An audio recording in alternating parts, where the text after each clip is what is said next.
Welcome to the Mike is High Instagram Live podcast show.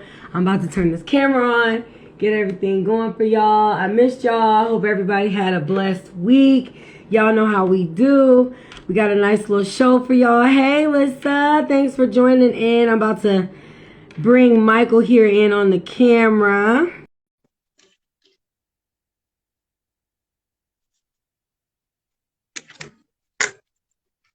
I hope you guys had a good week. What's going on? Good to see everybody. Y'all know how we do. Live in full effect. Hey, everybody. I did not get a chance to really do anything with my hair tonight. So, excuse me. But what's going on, y'all? Happy Thursday. One day closer to the weekend. I cannot wait. I need some rest. It's been a long week. I've been working hard, y'all. Grinding, trying to get everything going. The podcast show is doing good. We just need the numbers to run up on YouTube. Once we get to YouTube, y'all, it's going to be lit. We're going to be able to do so much more stuff. Bring more of you guys on camera with us. It'll be dope. So we got a good show for y'all tonight. I'm waiting on the fellas to join in. I see Ken in the chat. Hey, Ken. Something happened with Michael's connection because he was in here and then it just said he was unable to join. So technical difficulties, y'all. Y'all know how that goes. So just bear with us. Like I said, we got a good show for y'all tonight. It's going to be interesting. We got some deep little topics to talk about. I know y'all been seeing everything that's been going on social media, a lot of random shit that's been trending, the whole Kanye West, White Lives Matter slogan situation going on, the divorces that's happening with some of the celebrities that's going on, even just regular people. It seems like that's becoming like the norm nowadays. Nobody wants to stay together anymore. Hold on, I'm bringing the guys on. Bear with me. Hey, Kim. What's going on? Good evening. Hey. How are you? I'm good. I'm home early. Yes. From work. Yes, I know that's right. I'm glad. Because we never get to have you right when we start. Right. We need you. How's work? It's not working, Michael. Work was smooth. Work was slow. Yeah, that's good. I ain't complaining. That's good. And it's almost Friday. Right. I ain't serving. I ain't making them tips. No. I know that's right. Hourly. I know that's right. I've been doing a little. Go ahead. No. So yeah, I was gonna say I've been doing a little Uber Eats deliveries lately. Oh yeah. You were saying so.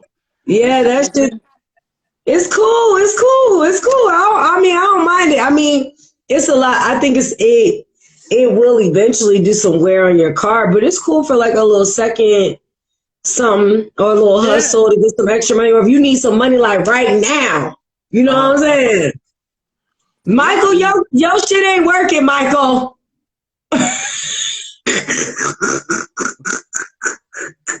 Hold on. You gonna have to request to join again. Hey, Charmaine. Hey, Charmaine. Hey, Lou Pansy. Black good boy angel. Oh, there he is. There's the man of the hour. Hey. Hey. You look. you look like somebody's drunk uncle. Oh. Come on, sit on my lap. Come here. That uncle that always smell like alcohol too. You be like, come here. Let me tell you something. Let me tell you something. Come here. Let me tell you something. Let me tell you something in the air. Come here. Right. You be like, smell like alcohol and Stetson. Yeah. Alcohol and what? And Stetsons. Hey, Lulu, what's going on? Yeah, hey, Lou. Hey, some other people that joined. A lot of you. Any of you, hi. Any of you that have joined our live and you haven't followed us, please. Hey, Orlando. Please. Oh, Orlando, get in on the show. Please follow us. Please follow us, guys, if you have not. And please subscribe to our YouTube channel. Hey, Orlando, what's poppin'? So he's going to be our special guest tonight on this show from the West Coast, our boy Orlando. Thank you for having me. You're very welcome. How are you? Good, just got to work. So everybody just good. Hey, me too. Hey. Hey. Y'all some hardworking men. Yes. Yeah. This is what we're supposed to do. Just work and shut the fuck up.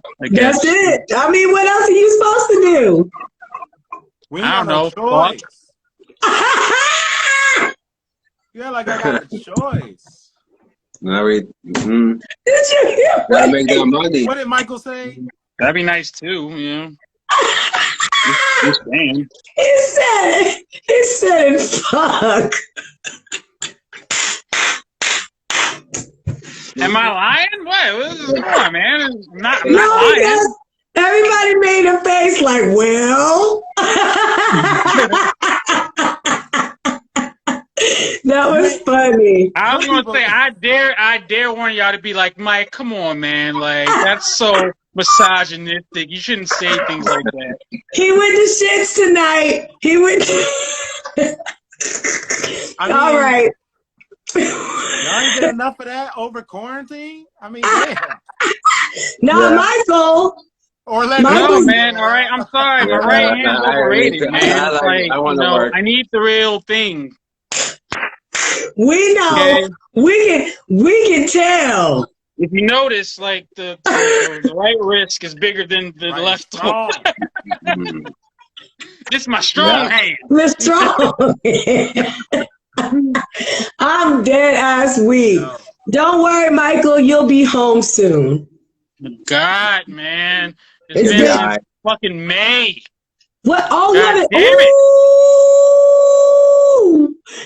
That's good, Michael. No, this is not good. Remember last week when we talked about like that built-in testosterone and shit, and it makes you fucking moody? That's not a fucking lie. It's fucking true. I know it's not. Charmaine even tells me that, like, you know, she's starting to get like bumps on her face and shit because she ain't get my dick. Yeah, you know what I'm saying? Yeah, you start getting a little acne. This shit is like, granted, like, I only have like 1 month left, but fuck, man, it's like, Michael, do not blame your moody ass on you not getting sex. What do you mean? Don't blame my moody ass for not getting? No, like, I'm not getting sex because my girlfriend's not here. Like, I'm saying, like, my mood is you get frustrated. Not having sex. You get frustrated because you're backed up. I know. I need to get rid of these kids, man. What kids? I need to get rid of these kids, man. Shit, man. No, you're not being born today. No. They should have put him in the Parenthood video. Oh man! Oh my God, you're terrible, dog. That's funny as hell. All right, y'all, we got a good show for y'all tonight. Let me go ahead and run down the topics we're going to be discussing. The first topic might take up some of our time, a good amount of our time, because it's a very interesting and in-depth, I think, conversation everybody's going to enjoy and dive into. I put it as a community topic. A young teenage boy, he slammed the school board over critical race theory, which it was very intellectually spoken by this young man. A young teen, he comes forward with a speech to the school board about feeling shamed and disregarded nor acknowledged that he should not be categorized as a racist due to the critical race theory. And you will understand what we mean by that once I show you the visual content of the speech, which I'll show in a little bit. We do have a couple of relationship topics tonight, just for what's been trending the past couple days on Instagram with the back-to-back divorces that's going on, and just kind of like couples not really staying together. Why so many people that have been like put in these yearly lengthy marriages decide to go their separate ways and calling it irreconcilable differences, whatever the hell that means. And is the love lost? Effort to keep a relationship that has already had so much time in it to make it last? What makes people just decide to walk away when they put in 10, 13, 14 years over irreconcilable differences when you've been together that long anyways? What can you not reconcile over? So we're going to have a discussion about that. And of course, you know, referencing Tia Mowry and Corey Hardick, whose divorce situation became public and viral. And then all of a sudden it seemed like a few more celebrities started rolling out back to back. And then just general people in general with relationships and marriage and how it's no longer really valued.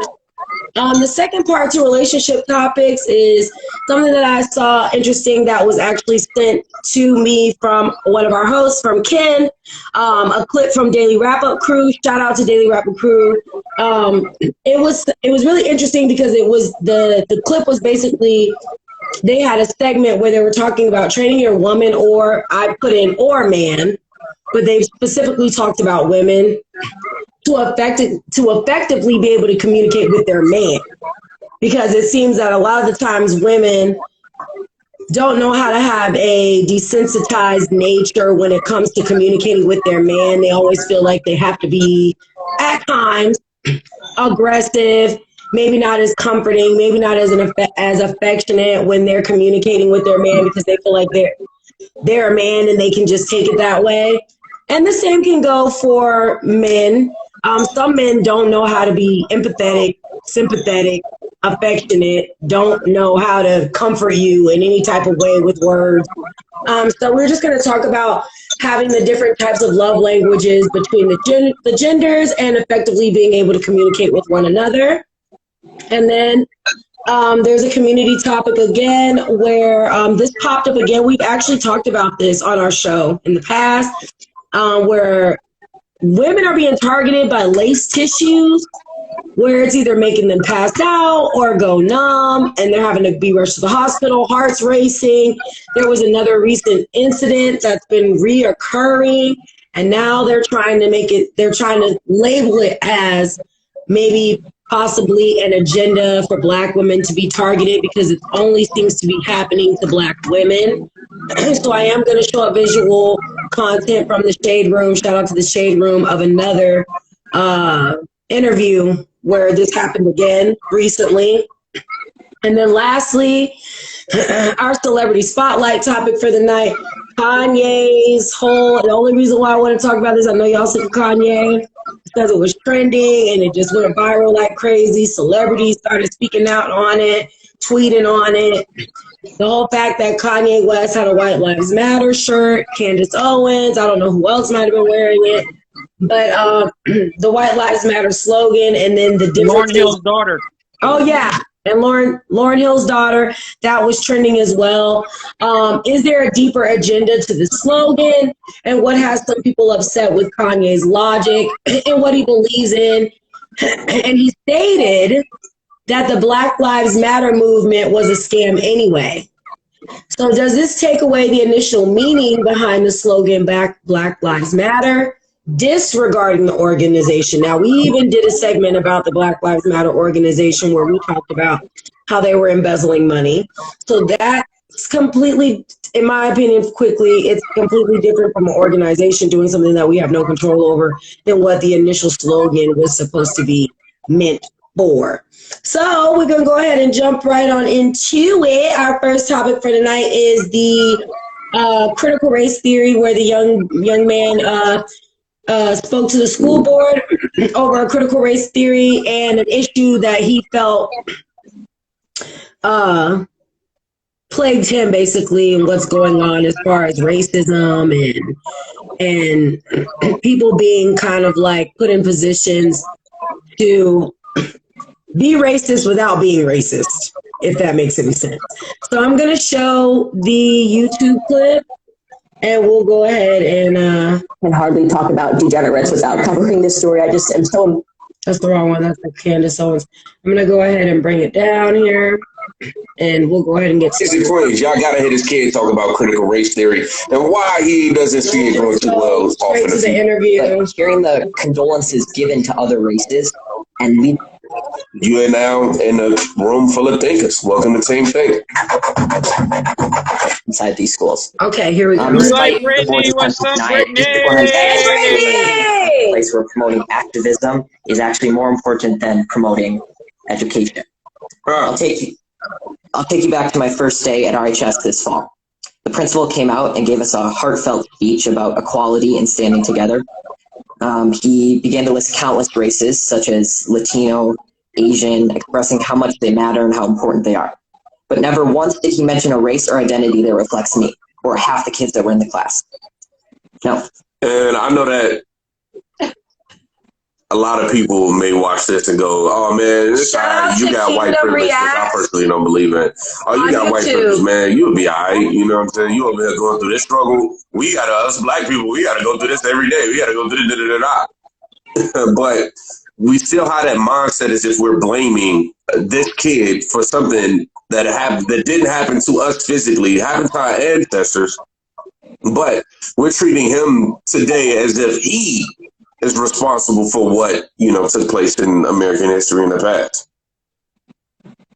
which I think is just not right. Now you have him in school with all the other races, all the ethnic backgrounds being acknowledged, and just kind of reiterating validation in terms of the importance of these ethnic groups being able to be congregate together.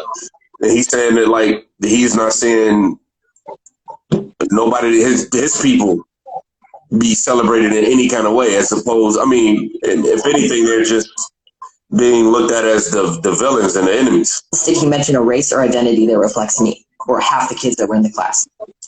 Now, members of the board, I know you haven't been to school in a while, and I know none of you, or most of you, don't have any kids left in the school district. But you must admit how uncomfortable it will be to be characterized just by your skin color on the first day of school and be thought that you were wrong just because of your skin color. So I'll never forget the look one of my friends gave me from across the room as we were sitting there listening to this blatant bias being expressed in the so-called equity statement by the leader of our school. To be clear, I don't need you to tell me that I matter, but hearing the condolences given to other races and leaving just one race out, it inevitably you'll start to feel like you've done something wrong. Now he's starting to have insecurities and second thoughts about himself based on things that took place in the world before him. It's insane, man. Black people, we as black people, we fight so hard to try to get this validation, so to speak, and improve how we're superior than other cultures. However, we down them in the process of trying to big us up. Like, we celebrate by demeaning, white people in general because of slavery, obviously, without really fully understanding the true nature of slavery. And as a result, all that results to what we have today. Somebody who's bearing the responsibility, mentally at least, and he didn't contribute to none of the issue. And leaving just one race out, it inevitably you'll start to feel like you've done something wrong. And in our principal's attempt to unify us, he instead created unwarranted boundaries and barriers between his students, pitting us against each other based on characteristics that we can't control. In another separate instance, I was told that writing "All Lives Matter" on the whiteboard was political and could be seen as offensive. When I questioned the teacher after class, she told me that she didn't have an answer and she just had to erase it, and it was quickly erased. There are political signs all over RHS, about specific races that matter, specific sexual orientations that matter, and specific perspectives that matter. But when I questioned the RHS administration about how these signs were political, they told me that they were supporting human rights. So when I questioned why the equity statement couldn't represent all students, they told me that to even ask that question was outlandish and offensive. How? Like, are you not supposed to be proud of who you are?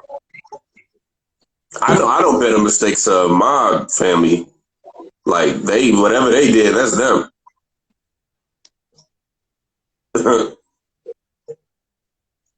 But to be blamed, and I have to, bro, it's a lot. And for the public school system to act in this way is, if you're on the left side of things, it's totally understandable. You know, of course you don't want to put all lives matter out there. You're going to cause an uproar. It's going to take that one kid to go tell his mom create this riot. Next thing you know, I'm not riot, but well, pretty much creates this fuss, which turns into this riot, which, you know, started out as a protest.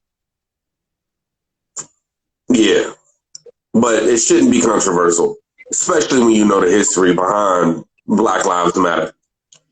And when I asked why that was, they told me, quote, "Whites have a pretty good situation right now," unquote. So is that not racism? Disregarding my question merely because of the color of my skin. To be honest, after enduring a year of the people in charge telling me that I'm a racist and I'm privileged and pointing out our irreversible differences, I've never noticed race more. And it's becoming the first thing I notice when I meet someone, which has never before been the case. RHS administration confidently told me that now he's telling you how it's starting to transform how he views race and color, because now he said this is something that was on the back of his mind and is now being taught to him to be in the front. Racism isn't something that you just are, something that you learn. Out our irreversible differences, I've never noticed race more. And it's becoming the first thing I notice when I meet someone, which has never before been the case. RHS administration confidently told me that RHS students and staff are happy with their equity statement. But from my experience in talking with other students, this is not the case. I know many kids who disagree with their teachers, but they're too scared to stand up because they're worried that their grades will be docked and their learning experience will be affected. My honor. It's crazy because the teacher does have that power. And if he or she is emotionally driven, yeah, that's stupid, but yeah. Be docked and their learning experience will be affected. My honors government teacher, I'm not going to say his name, but he's mentioned that Democrats care more about all people while Republicans only care about themselves. And he's also inferred to us that socialism is better than democracy. He even had a statue. He had a statue of a socialist leader in his classroom. I've been told by a lot of kids that they just stay silent and adjust their schoolwork to reflect an acceptable opinion to secure a good grade. I've been approached by multiple teachers who have told me in private that they just want to say that they agree with me and they support me standing up, but they can't say it in front of the class for fear of being disciplined by the administration in some way or losing their jobs. Well, honestly, that's what I would much rather it be on both sides. It's not that. I understand that they had a fear of losing their jobs, but you know everything is time and place. Obviously in school you're gonna learn about racial issues when you learn American history and things of that nature. But it's not the place to give your personal views and to try to convince other students that your personal views are the only perspective that matters. I think that that's wrong. So. Them have been a little cautioning, speaking up in that setting, I can totally understand. It's not about them being afraid, but I mean, not so much about them being afraid, and everything to do with just securing their career, protecting their future, and not doing so. In doing so without having to lose moral integrity. So everybody is not built to be extra vocal and out loud about their political beliefs. I don't believe that everybody needs to speak on what they believe in. There's clearly only one way to think in this district, and that is that they are teaching their kids to shut up if they don't agree. Now, members of the board, I want you to take a good look at yourselves in the mirror tonight and ask, are you really standing up for the equality of all people, or are you just pushing a damaging political ideology on our students? A fellow coworker at my job, who, by the way, is of color, discreetly told me that the schools seem to be pushing a very leftist agenda in class.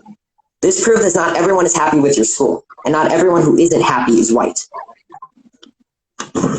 Now, due to all these instances I've mentioned and many more that I can't fit in this 5 minutes, I know y'all see me. I've decided to leave this district and continue school on a private. I know y'all see me wiping my nose a lot. I got to get these reactions done, but I am a little sick. It started off with allergies, now it started out like cold-like symptoms. So y'all bear with me. We're almost at the end. I just want y'all to get this whole thing. Rubbing my nose all day. Christian school online. Isn't happy is white.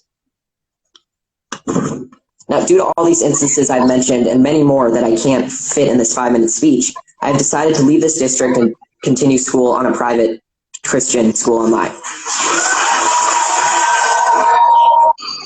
And sorry, Tina. And there will be sacrifices, and I will not get to walk in the graduation ceremony or attend milestones at RHS, but I will be able to learn in an environment that is not intent on punishing me daily for my skin color. Now, regardless how you take that speech, whether you just shrug it off as malarkey or Fox News talking point, I encourage you to think about it. Because someday I'm going to be a leader. I may be the president, a governor, or just a professional golfer. But I will never stop believing that everybody has value, no matter their skin color or personal belief. And it's a shame that you're not going to be able to say that I was an alumni of RHS and District 9. If you enjoyed that video, and all right, that's the end of the video. To everybody that's complaining. God damn. A long video.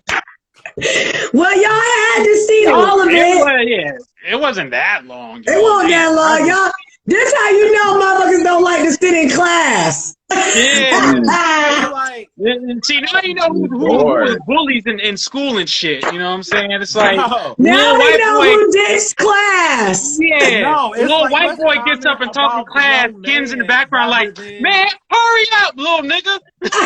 No, it's about hearing the young man and what he has to say, because we're trying to talk about the young man. Now we trying to listen to the commentary. Like, they can go and see his video, you know what I mean? Like damn. Like, we don't need to hear about you sniffling and all that shit.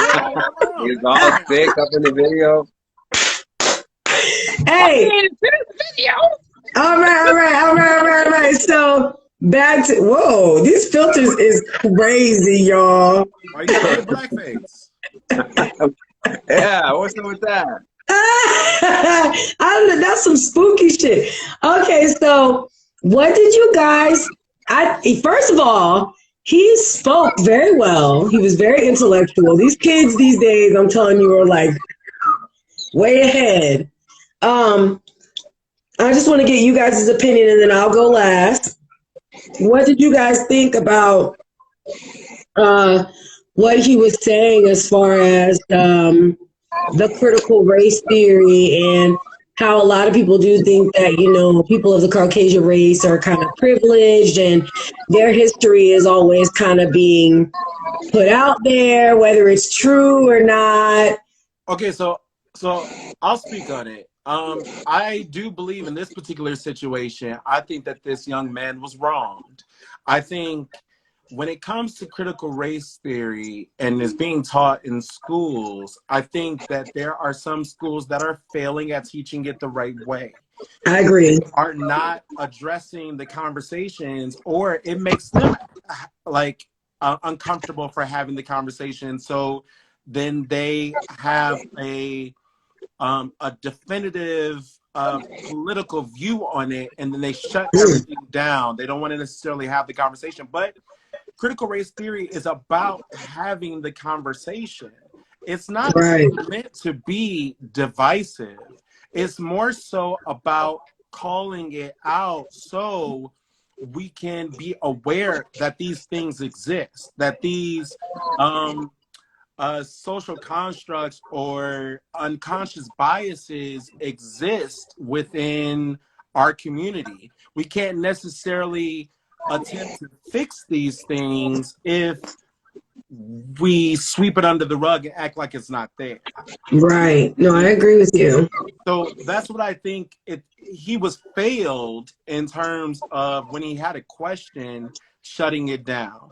When he writes certain things on the board like all lives matter, then you have to explain to them why that could be viewed as incredibly political and why it could be viewed as divisive. You know what I mean? Right. So it's like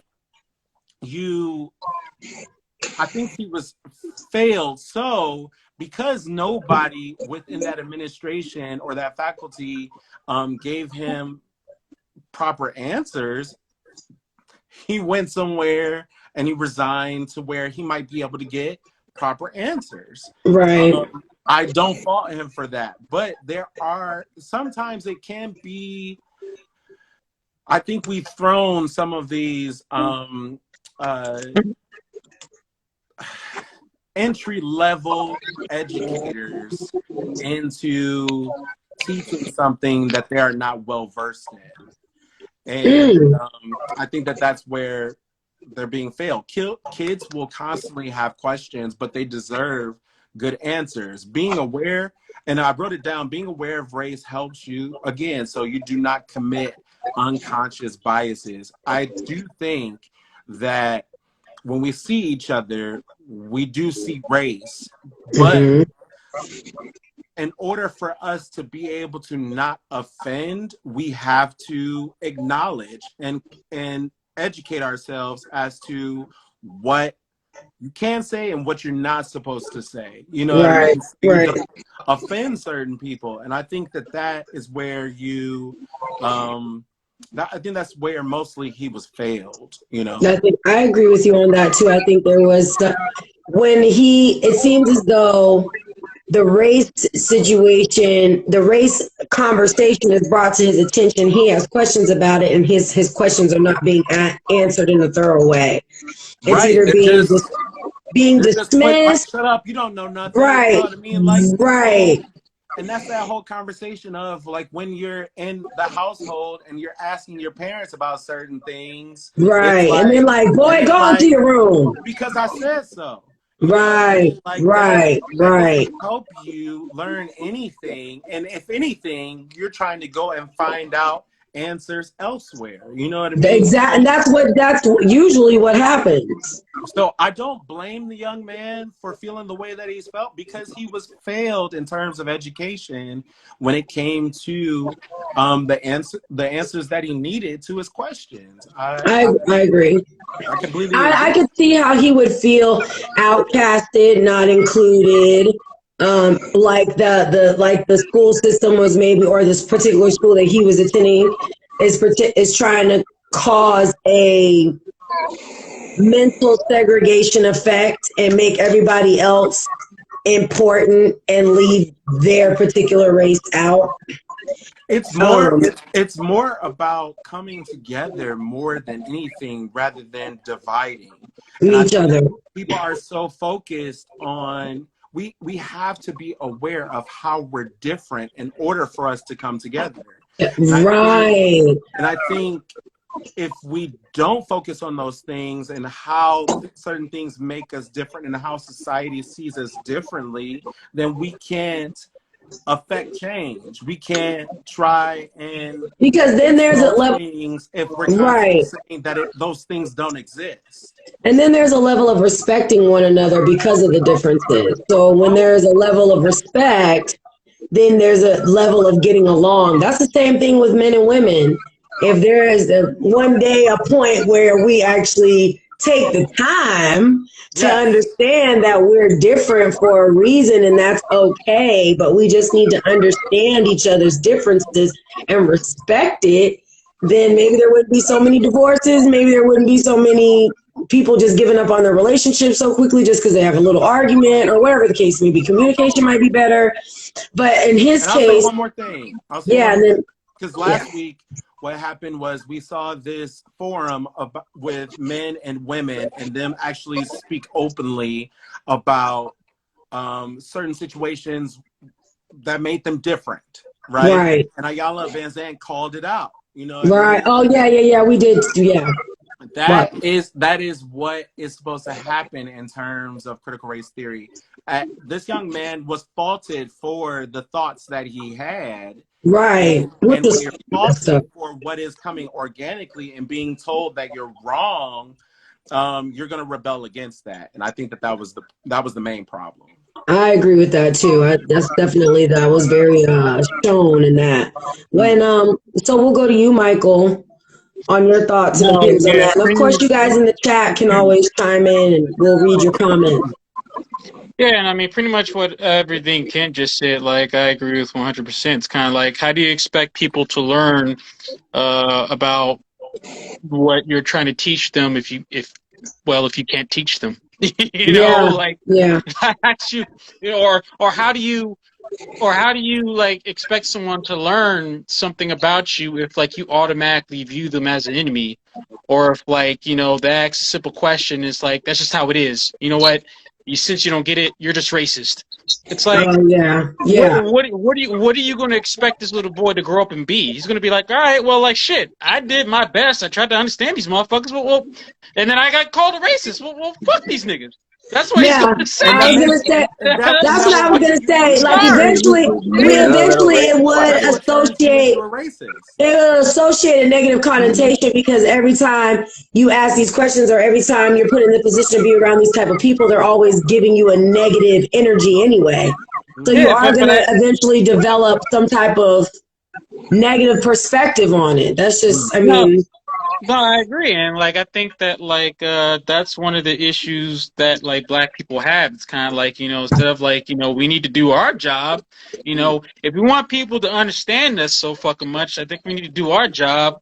You know, if we ever have the opportunity, you know, if we actually give a fuck, then we should like educate people who are not like on point when it comes to like, you know, black history or black culture, or like why it's like a political issue when you say like blue lives matter or like all lives matter or white lives matter, or like, even though like it's been explained like a million fucking times, like I don't know how many times you have to explain it, why Black Lives Matters, you know, is like a thing, what it means, and like what's behind it, you know.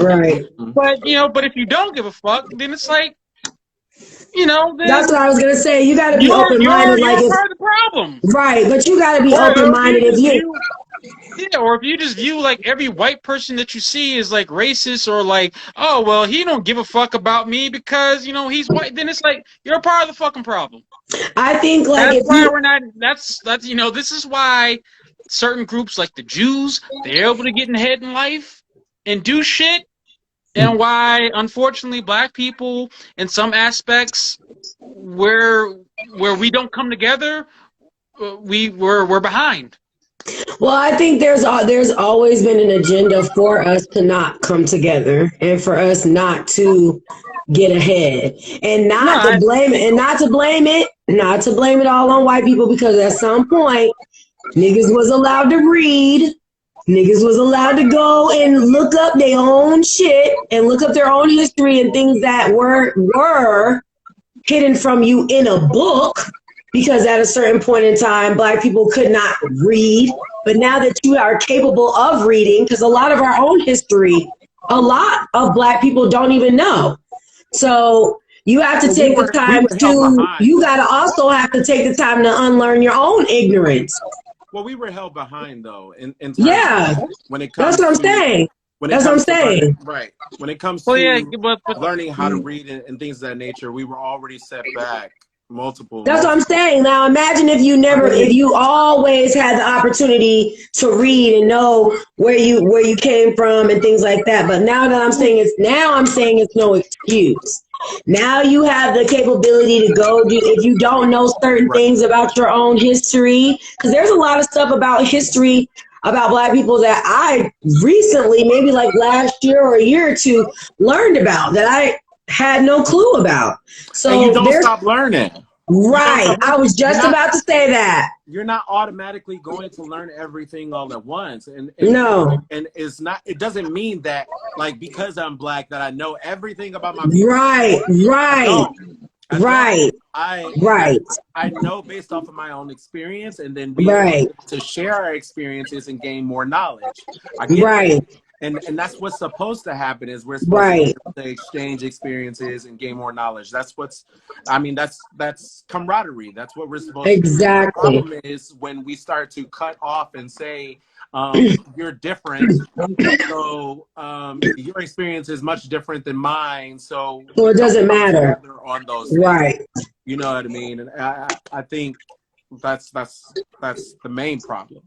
And that's why I think these teachers like fucked up at too. It's kind of like, first of all, it's like, who the fuck hired these teachers, to be teaching like critical race theory, and especially when they're not able to like give like a proper analysis to a fucking student. Part of me feels like they're not all Black. Huh? Part of me feels like they're not all Black. It doesn't matter if they're Black and white. Like, how the fuck did they get the job if they can't teach it? No, I get that, but I'm. Yeah, I don't care about skin color. Like, when it comes to like teaching critical race theory, it's like, why did they get hired for the job if you're trying to like? Isn't that more like a university level teaching? Right. That's what I'm thinking, but I think also it's supposed to be a little bit more about the conversation earlier on. You know what I mean? Like, I think it's more so about like it's developmental issues, it's more about how we are towards each other and more on a society standpoint, because we're teaching certain things like economics and social studies and things of that nature, where it's supposed to be a little bit more on the developmental side of how to treat one another. So I think but if you're saying shit to this kid about like, oh, well, Republicans are more racist or don't go crazy. Republican, because like, what? That's like, crazy. That right there, it's like, all right, you're not trying to educate me on shit. You're coming with your own type of fucking propaganda that you're trying to, you're coming with your own agenda that you're trying to force on me because you don't like this or you don't like that. It's like you're not trying to educate me on shit. You're just trying to like just fill in my head with like whatever ideologies that you have, and it's like, how the fuck did this person get hired for the job? Yeah, it's not supposed to be because they fake it on the interview. And then on top of that, a lot of people are afraid to teach critical race theory. A lot of people don't necessarily know, so they will. If someone says, "I'll step up," then they're like, "Oh, great! So when can you start?" Yes, exactly. That's problematic. Because it's a situation where it should be vetted as far as knowing what they're teaching their students. I agree with you, Michael, in terms of they're not supposed to be imposing political views. It's more so about this and how it's different from that, and how. If you're trying to if you're trying to teach something, you got to take this out of it. But that's like, if you're so passionate about it, then it's like. But listen though, right? You can't. That's not realistic. Why is that not realistic? Because the world right differently.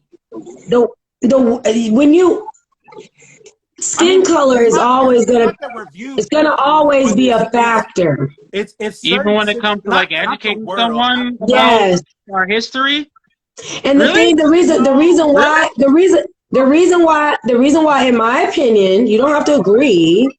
In my opinion, it's always going to be that way because society is groomed everybody to be that way. So you're talking about a society for over however many centuries the planet's been running. Race has always been an issue, back even with freaking Babylon. Like there's always been, race is always going to be something that is an issue.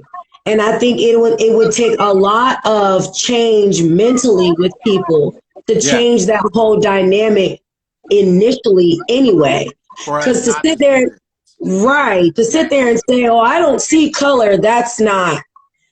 We have to.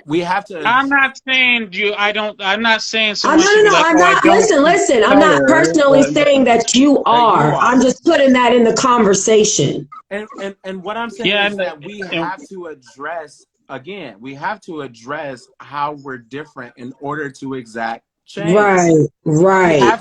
We have to talk about the world that we live in right now, Realistically, yes. as opposed to how we want to Want see it to it. be We're exactly. trying to skip a whole Oh, yeah, level to exactly. get to us being humans Right, when right. right now we need to again address how we're different and how First, we cannot offend each other right. so It's we baby can get step. to it no, just being and I human get what you race. guys are saying, but I'm just saying like sometimes when you're too passionate about something, it can actually like block you from what It you really can cloud want your mind. or you were meant to do, as far as like educating someone else. Yeah, that's Sometimes true. You That's have to true. be sometimes passion can come off as ignorance. That's true yeah but sometimes. Yeah. yeah you have to be passionate about it, otherwise the conviction is not there. Right. That's I'm true too. passionate about It's it. got to be a balance. I feel like it's got to be a balance. Yeah, You I would got to say be it has able to to be be a passionate balance. about Right what you. now, but You got to be able to be passionate about what you know, what you're talking about. If you're going to educate somebody into it, if you want them to have an understanding of what you're trying to educate them about, there has to be some sort of passion. But at the same time, you also got to be open-minded to the fact that there's going to be differences within different races of people. So when you are educating somebody, don't educate it in a way where you're trying to force them. You're just trying to give them knowledge. If they want to accept the knowledge, cool. If they don't, cool. At right, least you did your due you can diligence. give as much knowledge as you possibly Right, can and what you know, and what they do with that information is completely up to them. But to say right. that they're wrong for thinking how they think is the problem here, and I think that that was what the gentleman was going through, or what the young student was going through, is that the feelings that he was having and the thoughts that he was having, he was being told that he was wrong for having Wrong, thoughts and right. those feelings, Right. as Yeah, so Instead of and opposed to yeah, have that yeah. conversation and addressing those things. right, right. No, yeah, so that's what I'm just trying to figure out is like, like where is that coming from as far as like, like the students, I mean, the teachers not being able to like tell this man what he wanted to know off of a simple question. Like, was it coming from a place of like just not knowing? Or was it because Sometimes, And like they that's what I was became like saying. two sometimes, guys or sometimes. yeah, That's well, I would precisely say what I that. was Well, saying. you just like. Well, I think you should, as an adult, I think the responsible thing to do is like, hey, you know what? I actually don't fucking know.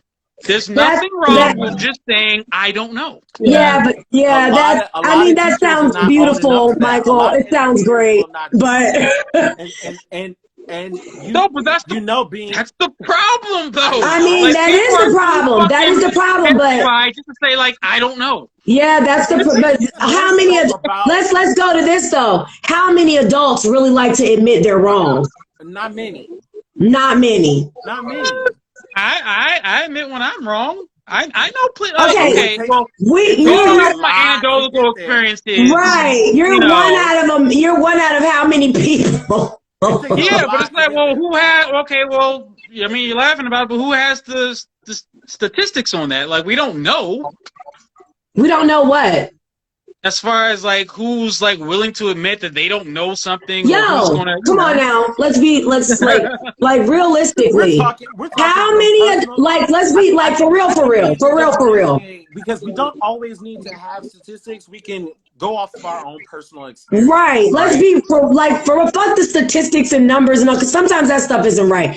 Let's be on a realistic, like logical thing here.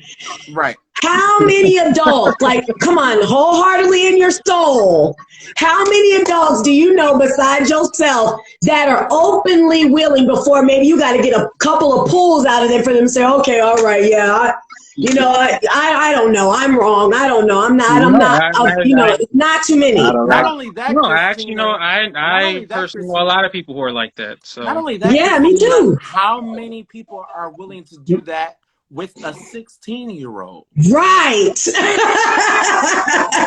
Not many. Not me. A lot, especially when you're in the educator system. And so, Yeah. and that's the Yo, when problem. my 7-year-old proves me wrong, I don't like to admit it. What the problem Go to your room. was, if there's a question that is not fully answered, then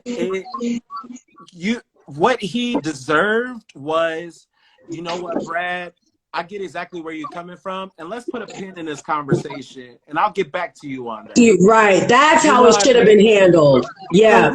So we can have this conversation tomorrow. I completely get where you're coming from, and I'm gonna look more into that, and then we can continue this conversation tomorrow. And that's a healthy way to stop the racism too. That makes him feel acknowledged. Right. I agree with that. Yeah. And then he understands that he's getting something from it by challenging the teacher. Exactly. You know what I mean? A lot of the teachers don't necessarily want to be challenged, and a lot of teachers feel like their workload is huge, right? And so they don't have time to pinpoint on this one young man. And so that one young man who actually has genuine questions about the situation is being failed. Right. And hence the school system failing kids all the time. Yeah, I was gonna say, like, that you guys definitely explain. Well, it gives a better perspective on why, like, we have like some of the lowest education worldwide.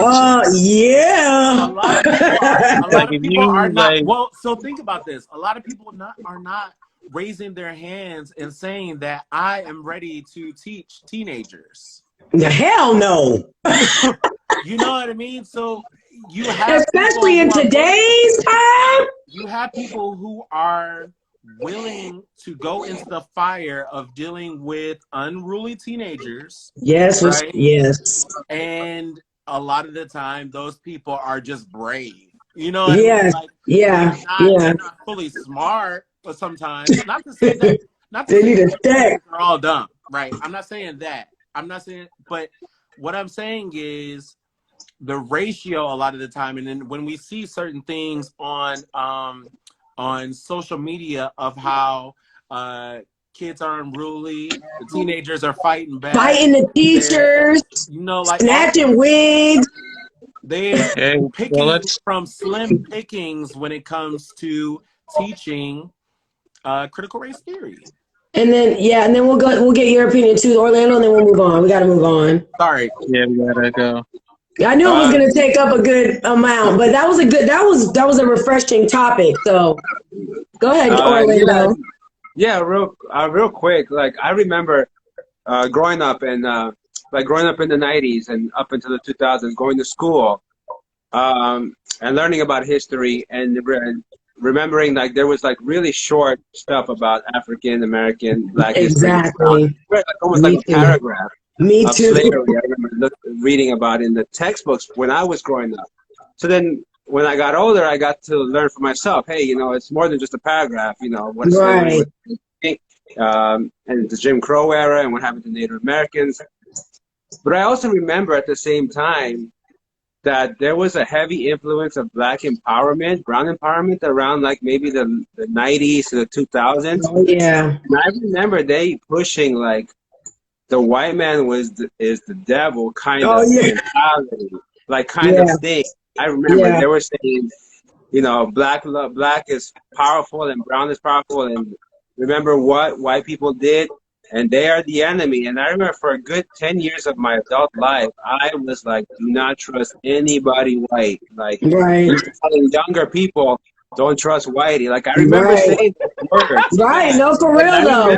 Because I was being taught that, growing up. Like, they are the enemy. And that's not uncommon in the Latin community as well. Yeah, this is like early 90s, 2000s. Gangster rap was coming up. And you see a lot of shows. Like the movie Malcolm X came out. Spike Lee had these movies about Black, white people were, this stuff kind of influenced me to be like, white folks, I'm not fucking with that at all. It didn't until like maybe 5 years back, or maybe even 6, 7 years back, that I started to be like, you know what? Not all white people are the enemy. Why am I so aggressive towards them? Or even sometimes just scared. Yeah, and I realized, man, I become kind of what I've been trying to not be, but saying they were. You see what I'm saying? Like, you really are taught these things when you're young, and it does like get into you. And you know, and right now I don't really have a lot of white friends, maybe like 1 or 2. Most of my friends are black or brown. Right. But I wonder if it's because I chose to just, you know, side more with black and brown people because of what I thought, how they were so wrong. You know what I'm saying? I just think as you get older, I feel like you get comfortable in what you know. Cause I went to a predominantly white school growing my whole life, actually. And in my graduating class, I was the only black girl. So I was around white kids. I went to a Christian Baptist school. I was around them for a good majority of my childhood. And I had white friends, and that I spent the night at their house and went to, like, they have little parties, things like that. But to this day, we don't hang out. Our kids don't hang out. We're not close.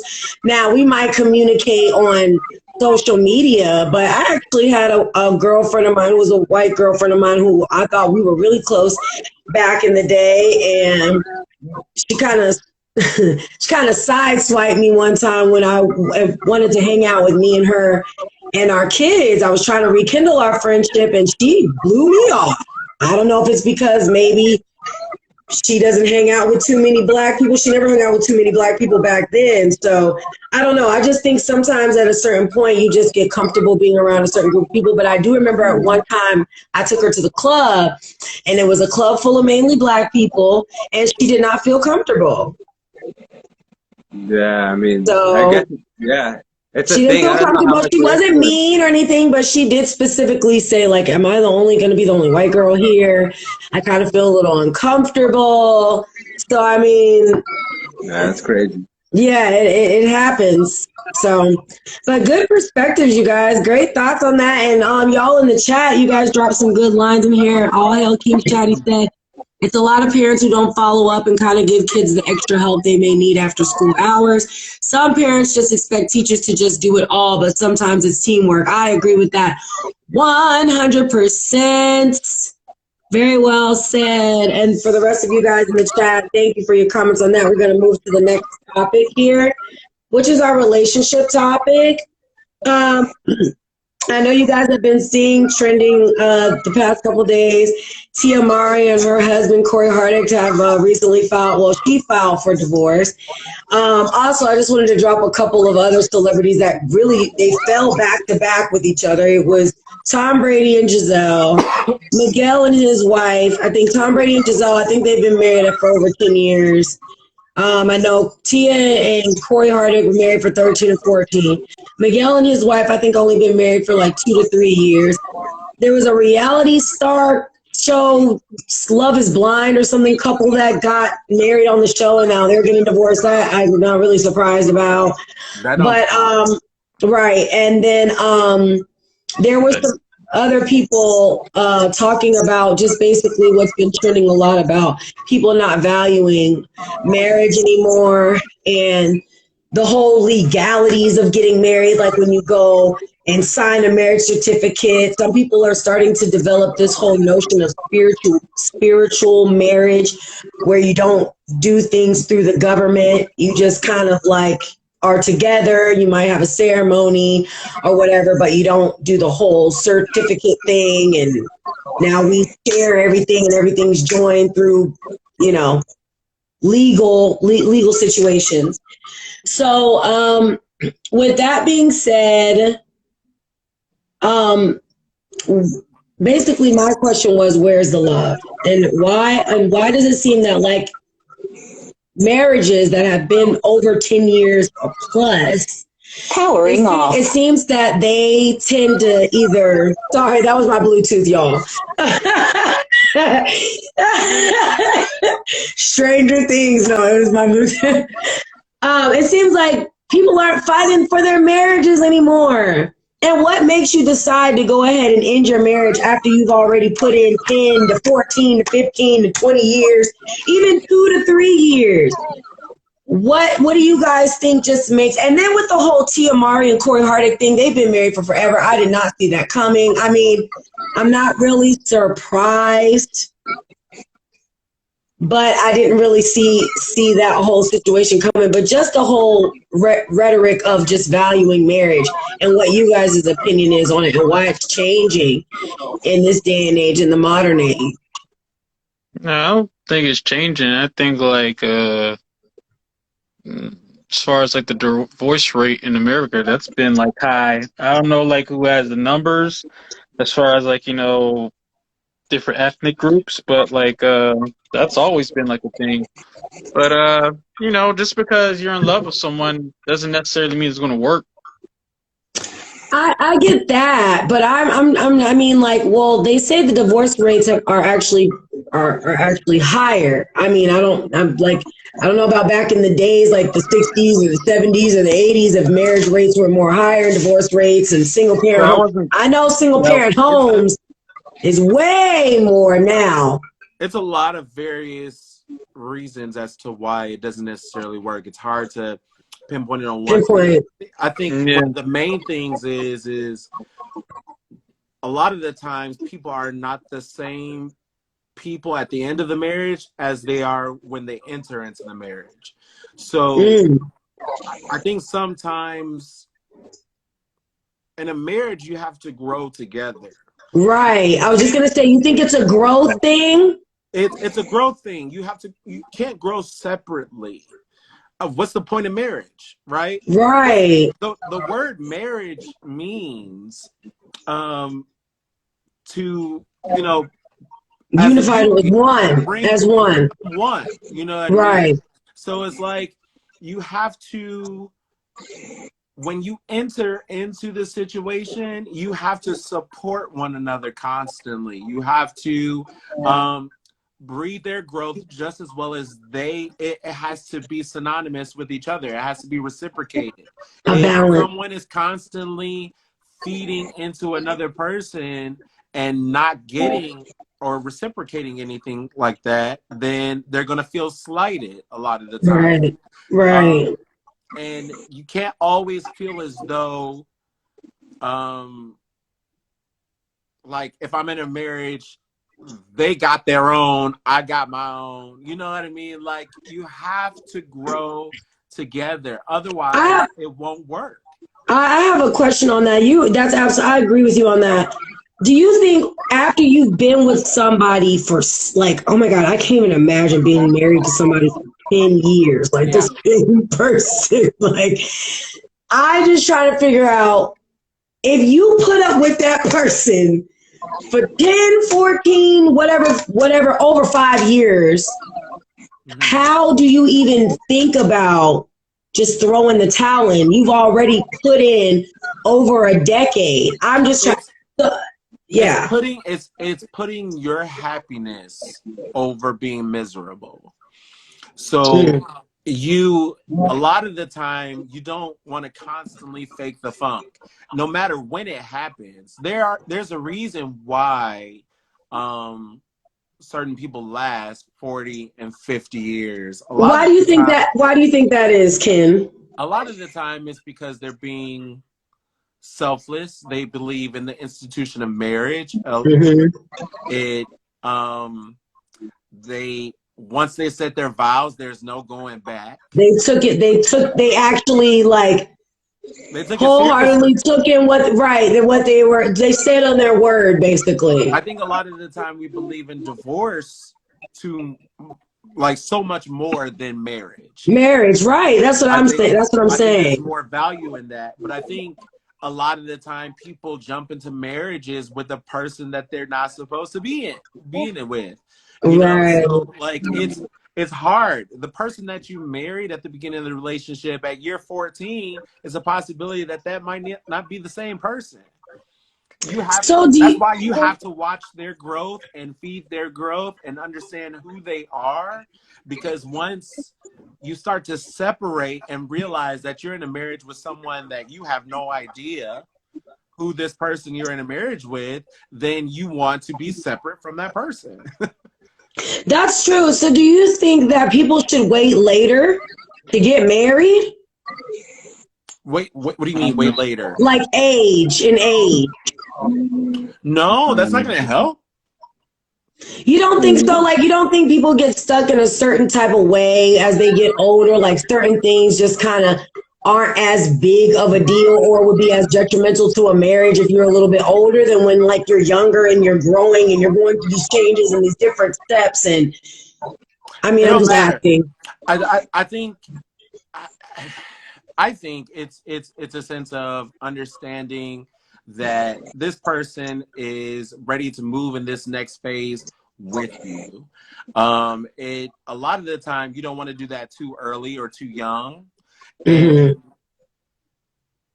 And I don't think I'm not gonna say that you shouldn't wait till you're older, right? Mm-hmm. I'm not gonna say that just because people tend to find love in later stages of their lives, right? It doesn't mean it's any less valid, you know. Right. But I think sometimes it just takes people longer in order to find their soulmate, and I think we jump into these situations way too easily before we're for sure that this person was made for me. You know, what I mean? Like we go together so well, and the moment that you start, like I said, and I'll say it again, the moment that you start growing apart is the moment that you want to be apart. So when you start to grow apart, how do you, I guess that would have to take therapy. And then I guess if you can't make it through therapy, there's really nothing else to reconcile. I don't think it necessarily takes therapy. I mean, like even couples who go through therapy, it still doesn't work. It's like that's what I was saying. Yeah, I mean, I think it's as simple as like if you want to make it work, you'll try to figure out by any means to make it work. And if it just doesn't work, it just doesn't work. You know, like I don't think there's no, like Ken said earlier, there's no one answer for this. You know, it's like there's like a variety of fucking reasons why things just don't work out. You know. Yeah. Like who was it? Was it Nelson Mandela who was married to his wife while he was in jail for like almost 30 fucking years, and when he got out, he got a fucking divorce from her. Like, you know, damn, I didn't know that. It just, you know, jail was easy. He was a different person. He was a different person. That's what I was gonna say. See, that's interesting to me because differently, and he grew separately. A lot of the time, when you say that you want to withhold a relationship with someone, not to say that it can't happen, right? But like, say someone goes away to prison, right?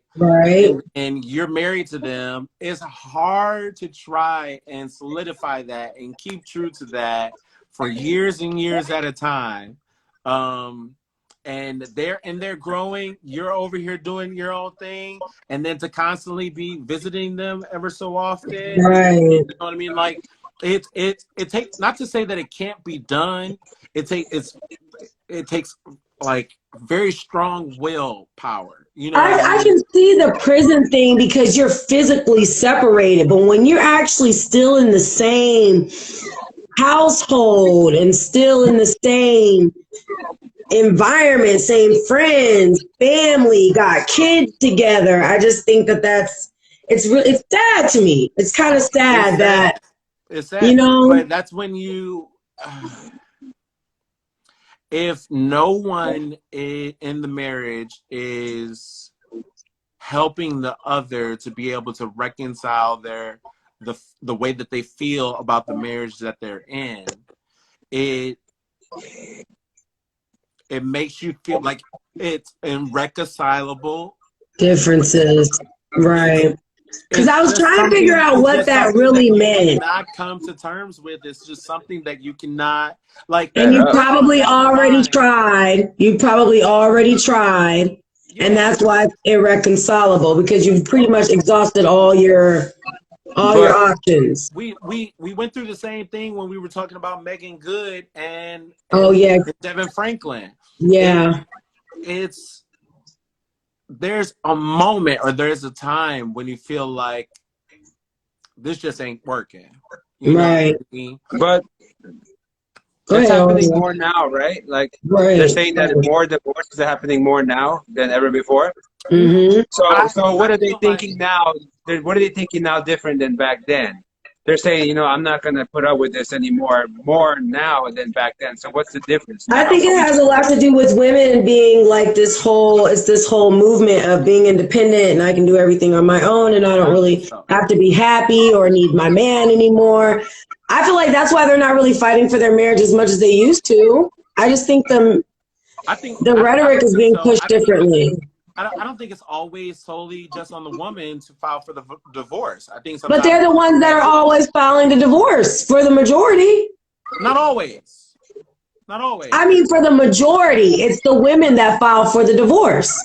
Yeah, like percentage wise, like women more. I mean, this was like women. Yeah, this was like 3 years ago. Percentage wise, I think it's like what 60-70% or something like that. Like I don't know what it is now, but like yeah, but like Christine was saying, majority wise, like women file for divorce more. And so more women are like, I don't gotta put up with this faster than they were before back in the day. Because especially now where women have more rights, they have more capabilities of being financially stable. A lot of women stayed in marriages back then because they couldn't sustain on their own. Not like you know what I mean? And stayed in miserable marriages or whatever because they couldn't sustain on their own. But now it's kind of like, and that's why I feel like it's so easy to just say, okay, fuck it. I'm going to get this divorce because this isn't working. Orlando, I feel like when now they want to be miserable by themselves. I'm sorry, Mike. Go ahead. Oh, go ahead. Yeah, so now that you know, instead of like being miserable with like someone else, they want to be miserable by let themselves. them be miserable by themselves then.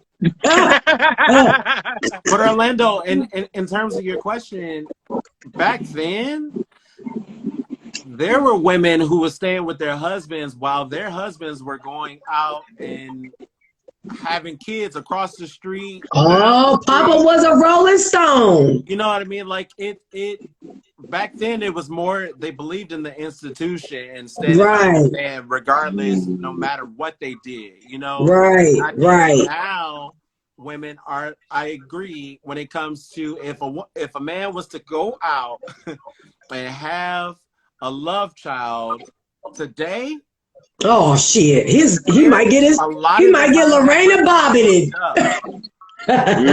Just because they believe in the option, you know what I mean? But in terms of what marriage is and divorce and all that situation, like infidelity was such a situation back then as it is now. I think now they're just a little bit more. I do agree with you, Christina, on that. Now that I've talked it out, I do agree with you that they're a little bit more.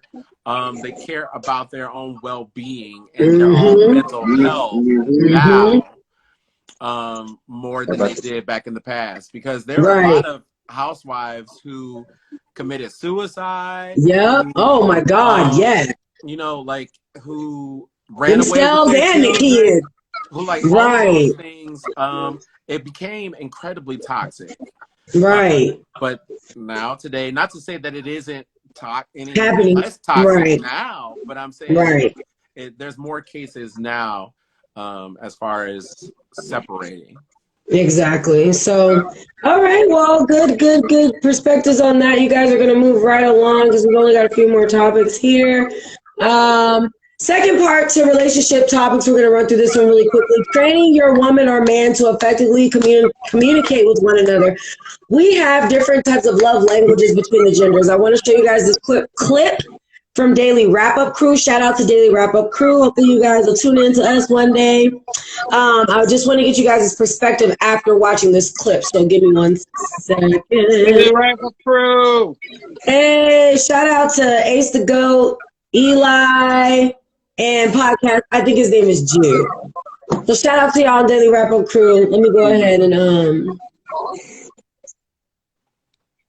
wrap up. Give me 1 second. I gotta show. It's gotta come up through the internet. Hold on. Come on now, work with me. Okay, well, I'll just have to go into the messages because the link is not popping up. Support. Yes, here we go. I got it. Men need to okay, hold on. Let me run it back.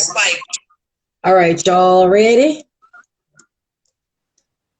Oh shoot! Sorry, Ken. I gotta go back up to where I had it in the messages. Hey, man, dang.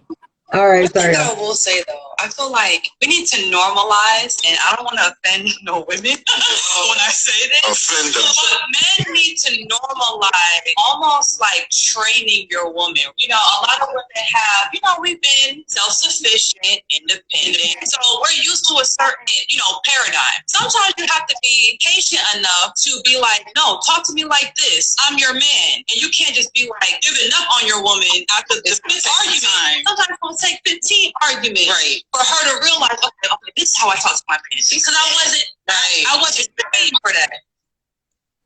All right. So shout out to Daily Wrap Up Crew once again. Sorry, don't look at my walls all scratched up, kids and cables. What the fuck was that? Jesus, man. What? The scratches on the wall. You got a fucking werewolf living with you. What is that shit? It's from my Your walls got stretch marks. Shut up! It's from my table. I work from home, and I work from home, and my table would be scratching up against the wall. And when I would put I would put the spotlight down off in the cracks, and it started scratching the wall. So I'm just kidding. That's what it is. Yeah. I'm just kidding. Y'all don't want to see my wall. All right, so what do you guys think about that? I just want to get y'all's quick perspective in the chat. Do you guys think that it is appropriate for a man to somewhat train his wife? And I know some females are gonna, or his wife, his woman, how to talk to him correctly. Some females gonna be like, well, I'm not a dog. I don't need to be trained, stuff like that. But I think it can go both ways. But I do think sometimes men sometimes aren't very patient with us when it comes to certain things like that. And maybe it will take a little bit more patience and a man actually effectively communicating that, hey, there's certain ways that I'm not just going to allow you to talk to me. What do you guys think about that rhetoric? And women as well when it comes to their man. I agree. Yeah. I think it takes that. I don't necessarily agree with the vernacular of training, just because that can run the risk of being a little bit disrespectful. I think in terms of it makes it hard for you to say, this is how I deserve to be talked to when you're being disrespected, right? Right, exactly. But if you nip it in the butt early before it gets to the disrespect, I think that's what I think in the beginning, it's getting comfortable of how you're speaking to someone, right? Or how I think we talked about it beforehand that sometimes as a woman in living single, they focus on being independent. They focus on getting their money and making sure all of these things. But when they get into a relationship, they have to automatically cut that off. And it's not so easy. There has to be a learning curve to that. And I think that's what she's speaking to, is that learning curve sometimes needs to come from the man. Sometimes, or it has to go both ways. I think once you accept it, then she will continuously talk to you that way, and then it will grow into that type of conversation, right? But I think once you say hey, now I love you, but we're not doing that. Stop all this bullshit. You know what I mean? It has to be nipped in the butt early, otherwise it'll grow into this monster, and then that'll be a red flag. And then it gets bigger the closer that you get to it. You have to address it. And if your feelings are not being addressed, then it becomes even more of a problem. Right. I think if you address it and you guys can there's that communication where you can come to that understanding with one another. So the woman as well has to understand that if she's out of line or out of pocket, she's got to also understand that. Like, you got some females, you tell them, yo, you're out of line, you're out of pocket, and they like, no, they're not trying to hear it. A lot of times she probably don't know. She just talking. You know what right, I mean? Right. Like, she's just going off. You know? I've done that. I've done that. We know you have. You have to make her aware and say, hey, whoa. You know what I mean? Like, that was you're wrong, Mike. You're wrong. You know what I mean? But the problem is sometimes Michael, a man will, like, his ego will get hit, and so he feels as though he wants to reciprocate and then disrespect us as well. Oh yeah, and it's a back and forth fight as opposed to saying, hey, whoa, you know, like. So that's the problem. I think that's what she meant by being patient. Like, instead of the guy just automatically being like, yo, who the fuck you talking to? Da, da, da, da. Instead, it'd be like, hold up, wait. Before I cuss you out, let me tell you what you're not going to do. Yeah. You're not going to talk to me like this. This is your warning. Yeah. For real. When you say it, I think that goes to everybody. You know what I mean? I think we give a little bit more of a leeway when it comes to our friends, but I think when it comes to partners and people we're in a relationship with, we require more support out of them rather than disrespect. I agree with that. What about you, Mr. Michael? You're in a relationship. I was just going to say, like, it just comes down to, like, I mean, we said like a million. Oh, excuse me, shit. We said it like a million times already, but it's just simple communication. Like, me and Charmaine, we have this thing where, like, once a month, like, we'll get together and we call it our talk. You know, as far as like just getting out, like, is there anything that I'm doing that gets on your nerves? Is there anything that I can do to improve on the relationship? Is there anything that I can do that can, like, I don't know, anything when it comes to, like, cleaning more, being better at sex, you know, like all types of shit, you know what I'm saying? Like, that's a good one, because we have like a monthly thing where we're like, we open up and we talk about, you know, these things to each other. And then there's some months it's kind of like, honestly, like, you're fucking good. Like, I don't got shit to say. Because you guys have open. That's because you guys have open communication, and you guys don't make each other uncomfortable. Like, okay, like you just said, you guys have a moment where you ask, hey, you know, am I all right in the bedroom? Is there something I could be doing more? Do you like it when I do this? Do I need to pull back on that? Like, in some instances, you have to try to have that conversation with your significant other. And they might just feel like they don't need no correction. They don't need no boost. They don't need no addition. So it's the fact that you guys have that level of understanding one another. And I think what helps with us is that, like, we grew up with each other. So that's why it's like, you know, we're like, it's comfortable. We're very comfortable, like, just letting our guard down. Kind of like, what do you want to talk about? No. And it's kind of like, all right, shit. Exactly. Honestly, I just wish you would tickle my balls more. Like, I really wish you would just get those fingers in there and just go to work. You know, like, I just. I mean, but that's real though. And then you know, like, okay. Put them in your mouth and just, you know, like that. Sometimes, like, I just, you know, I just feel like I'd be able to let go more if, like, if you just have my balls in your mouth for like 1.5 seconds. Roger the grape. You and yo, what is this obsession with ball sucking? What is this obsession with this? I was bullshitting around. Like, I'm one of those guys. Like, I found it uncomfortable because, like, I just feel like, I don't know, the balls, like, the scrotum is very sensitive, and, like, I just feel like they can break at any point if, like, a girl sucks on them too hard. It's like, that's just me. I can't speak for every dude, but I'm not a fan of the whole ball sucking thing. You look so cute, Kenyatta.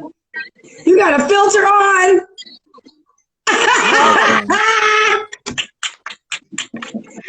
I'm sorry, Michael. You look handsome too.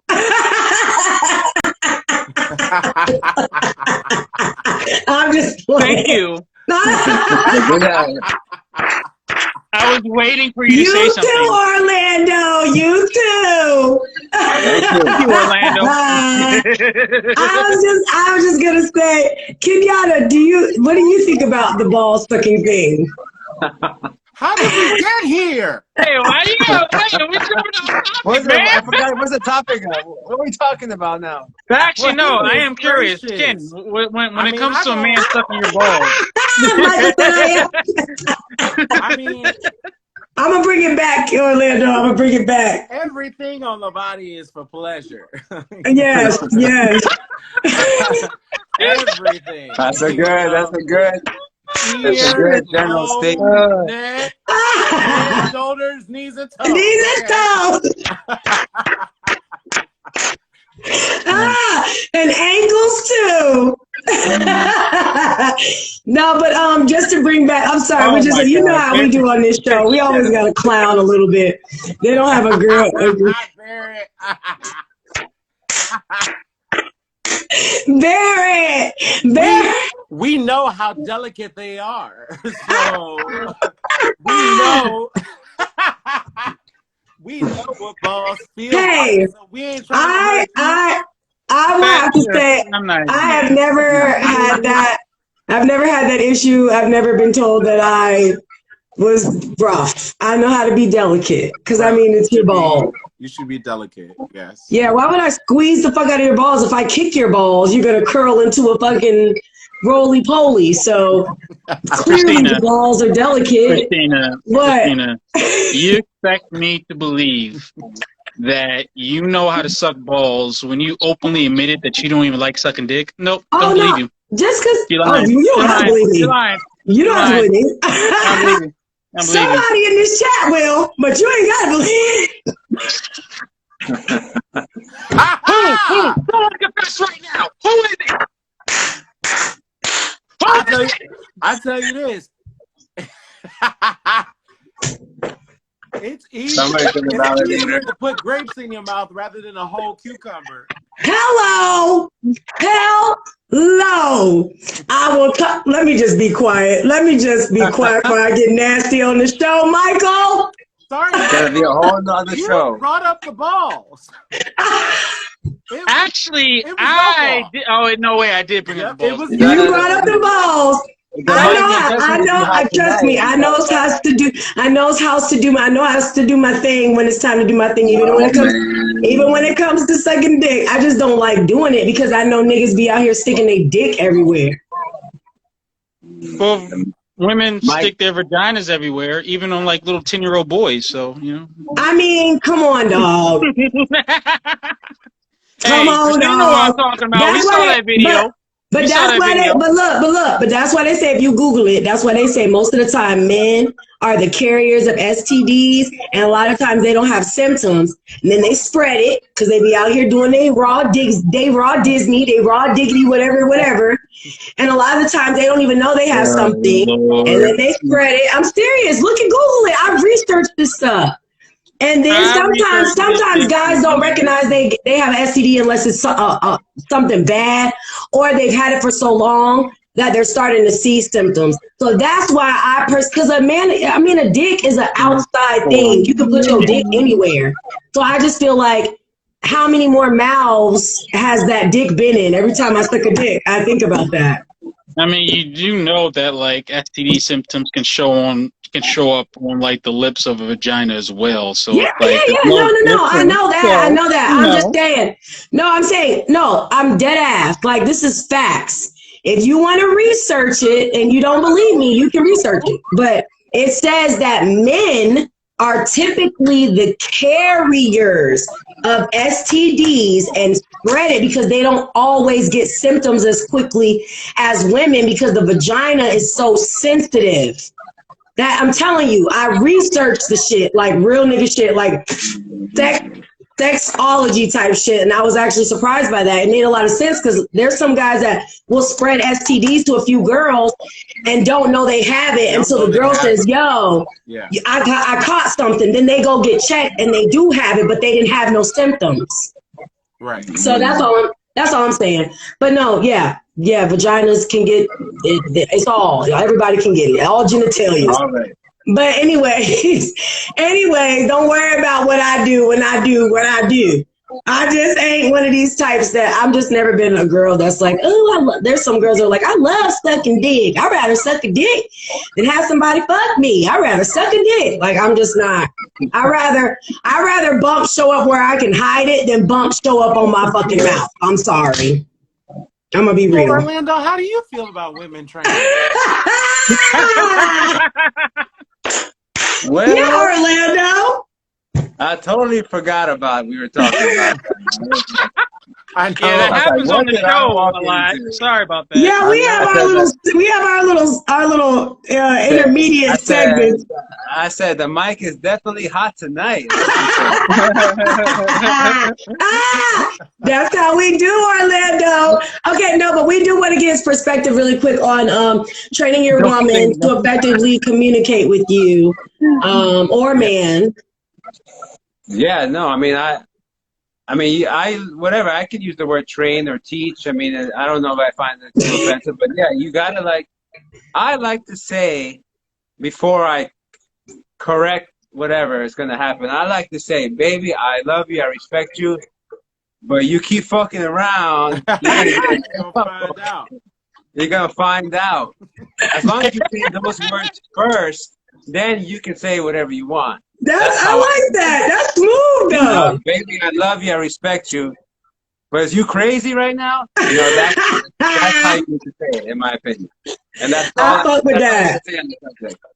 I fuck with that, Orlando. I don't see you as an aggressive kind of guy. I see you kind of like, I'm gonna let you know something. If you don't get it the first time, bitch, then.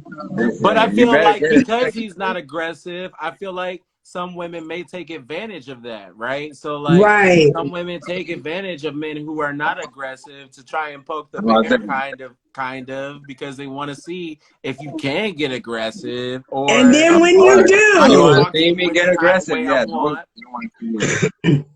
done that. I push somebody with my mouth can get wretched. Be quiet, Michael. No, we know. I pushed somebody with you just and I got that beast. And then when I said, okay, this is how far not to go. And you just learn from it, your experiences like that. Wait, why? It's like, why is it that yes, I did, kid. I did. Thank you. Understand, this is how you know that like women have like privilege in certain areas because it's like seriously. This is how you know that women have privilege in certain areas because like when men are in a room, we know like not to cross a certain line or not to say like or talk too much shit because like this dude possibly has the capability of like beating the shit out of me if I say one more wrong thing. But a female could be like, oh, fuck that. I'm a woman. You can't hit me. You hit me. You a bitch. So I'm going to keep talking shit. I mean, I think, I was going to say not all men, but I also think it's because men know that they know that women can't really beat their ass. They can just use their words. So that's the wrong physically. I'm not saying it's right. I'm just telling you why they do it. They can because they know they can't really beat your ass. They know they can't really beat your ass for real. So that's why I think a lot of guys, some guys know this. Like, okay, she finna talk shit, but if she get out of pocket, then I'm gonna check her ass or whatever. But and I think women are more susceptible at getting mad about something than men are. A lot of men are not. They're more passive. They're a little bit more passive. They don't care about a whole lot of stuff, but women care about very minute things, right? Sometimes we blow shit out of proportion. So I think that they care about a lot of things as opposed to the emotional. Are like they care about what's happening right there. Right. Which could be the game, which could be the movie. You know what I mean? Like whatever is happening right there, that's what they care about. Where women are thinking about like you done left the seat up, and like, all of these. So they have a lot more to pop off about. And men don't necessarily like men have things to pop off about. They just won't. Right.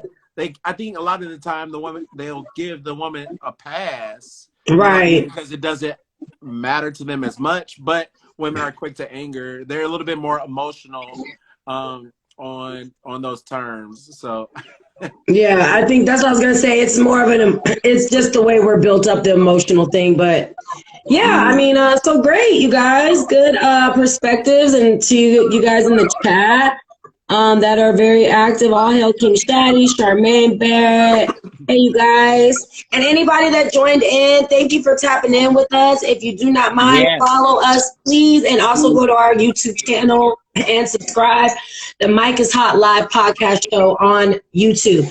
So the next topic is another community topic. And then after that, there's only one more topic. So we should do good tonight. Black women being targeted by lace tissue. Is this becoming not coincidental? We talked about this before on our show. So I'm going to show you guys a clip from the Shade Room, courtesy to the Shade Room, on another situation that's been going on with these lace tissues. So we can see what's really going on here. So let me pull it up. Give me 1 second.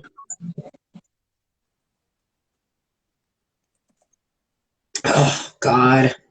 All right, I got to go into Instagram. One thing that I will say, though, I feel like let me go to where I saved it. Give me 1 second, because when I put the links in the notes, sometimes it won't come back up. So give me 1 second. I just got to go to the video. Okay, here it is. All right. Let me switch the camera. We're going to get right into it here. All right. Said there was an attempt to poison her. Now, others are black women across the U.S. being poisoned on purpose. It had been deadly. This Houston woman went viral after removing a napkin from her car. This is the one we covered. She says it was an attempt to poison her. Now, others are coming forward saying that they are finding the same things on their cars. Is it a coincidence, or are black women being targeted? I'm Justin Carter. This is TSR Investigates.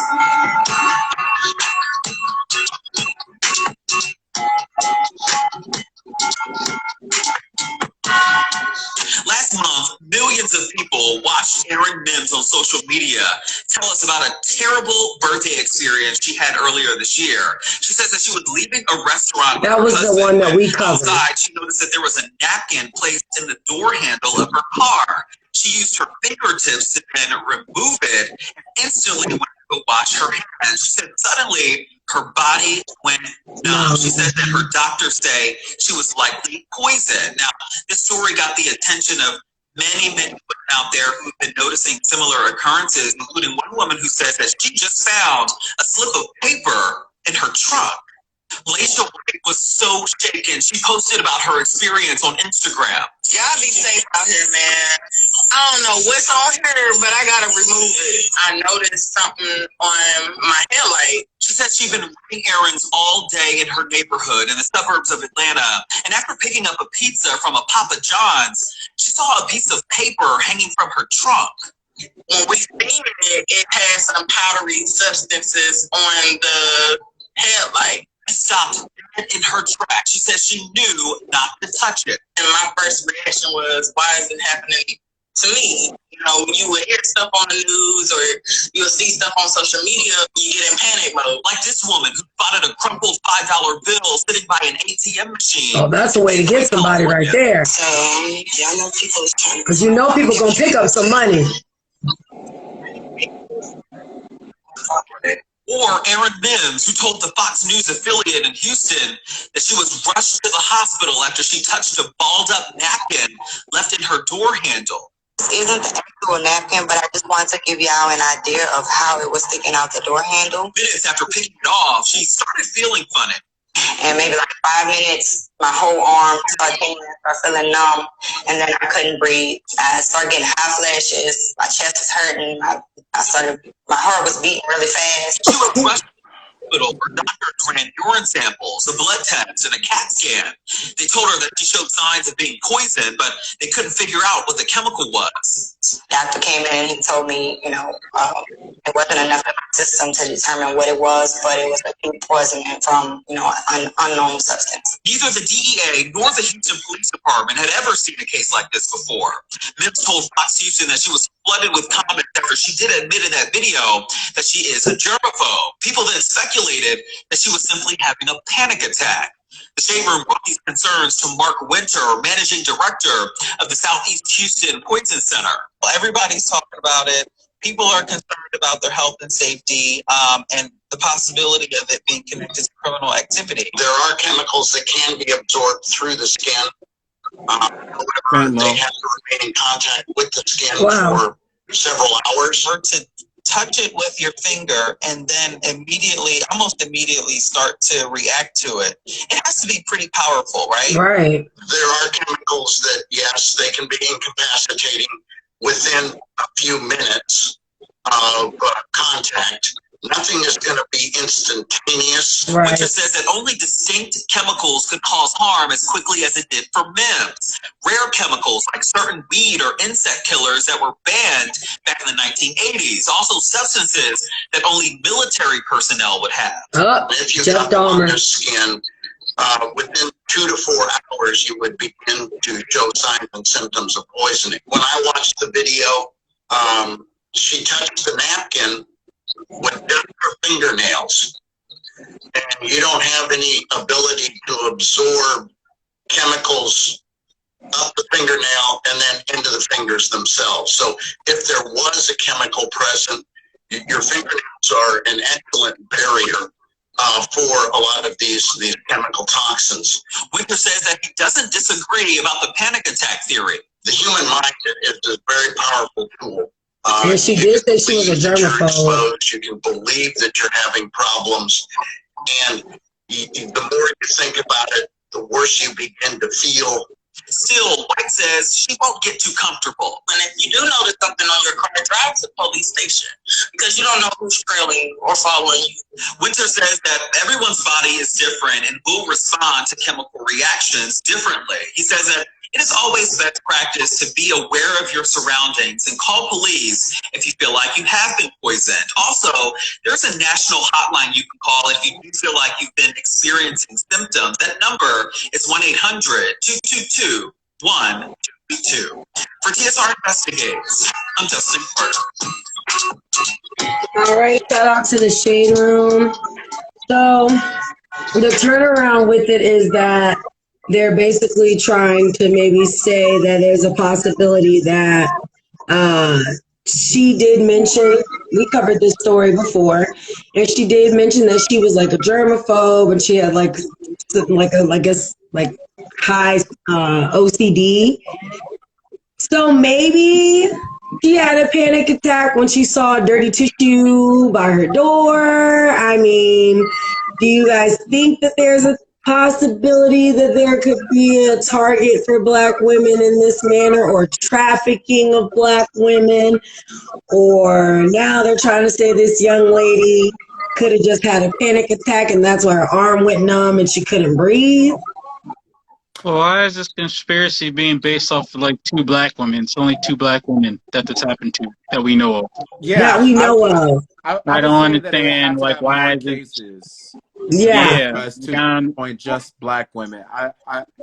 I think women in general. I agree with you, Mike. Right. I think women in general need to be careful. I don't think it's right. Period. Or just Black women. Question: Did they say what the toxins? No. What's the effect? What did they say anything about the toxins being like how it affects men if they were to grab? No. No. Okay. Mm-hmm. No, I was just trying to see if like if it has a different reaction as far as like having a man passed out different from a woman. So if it has the same effects or not. Are Black women more targeted? The reason they say a reason why is that a thing? Like I guess they're trying. Why would black women be targeted? I guess That was my thing. Like in that, I was trying to get everybody's theory on why they would even gather the thought of black women being a target. Now, the only thing that I would think is for trafficking purposes. Yeah, that's what I was. I mean, just because they're saying that they're black, doesn't mean doesn't mean it's racist or anything like that. It just could be that they're targeting a certain group of women at this point. Yeah, but it's just so far as we know, it's only been like 2 like video cases of this. It's kind of like, all right, I don't think you 2 women represent the millions upon millions of like other black women out there in the world. Like this shit could have happened to like other women that we don't know about. So don't even know about. Yeah. I don't know. It's like I just don't want to. It's like, why are you like? I don't know. That's confusing me. Why are you making this like a black woman thing? It's kind of like this could they be just. Were just saying that they weren't making it that way. They were suggesting that is it becoming like, is it starting to become something where they could possibly be targeted? That's what they were saying. It's too early to tell. Why though? I mean, I agree with y'all. I don't know. I'm not the shade room. I'm just telling you that's. I mean, I guess that's what they wanted to put as far as just putting that regimen out there to make it seem as though black women might become a target, or to make women in general aware of their surroundings. But I think as a woman, you got to be aware of your surroundings anyway. I definitely think, I think we should focus more on like the color thing matters, but yeah, I think we should like focus more on like just women being aware of their surroundings. Like, I don't know what you guys just said. Like, they didn't really go over like if this would affect a man the same way that it does a woman if they were to grab onto the tissue with like the toxins on it. So yeah. Well, the only thing he said was that that he said that there are poisons that can be absorbed through the skin, so that's also for a man. But men and women's bodies are developed differently. Like even when a man drinks and a woman drinks, it's 2 different types of effects. Because they say that y'all's bodies can withstand certain things that females' bodies are a little more tender to, I guess. Yeah, no, it's because of our muscle tissue and the mass. Yeah. Mm-hmm. So, I don't know. I just don't understand what's the purpose of like starting a conspiracy theory. Like, yeah, they're doing this to black women. It's like, well, no, I don't think they started a conspiracy theory. They were just simply saying, does it seem like as though they're becoming a target? That's all. They're not saying like it's a conspiracy theory. They're just giving a hypothetical, basically. Right. Because it's happened to these 2 black women. So if more start to come up, or they're just trying to give an awareness to black women because it seems that it's happened to 2 black women. And it has happened.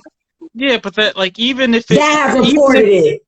Yeah, but still, even if this happened to like 20 black women, that's still like such a small fucking number compared to like all the other like black just black women alone in the world like make up what, like it's well over like what 2 million or something like that. Like, I don't know the fucking number, but it's like I just don't see how you could start a conspiracy theory off of that. Like, I don't know. I think in terms of that, it becomes a situation where it's like 20 does seem like it's targeted. You know what I mean? Like, right. Increasing numbers. I think we shouldn't wait until it gets to 100 to be like, right. This is a target. That's why they put that.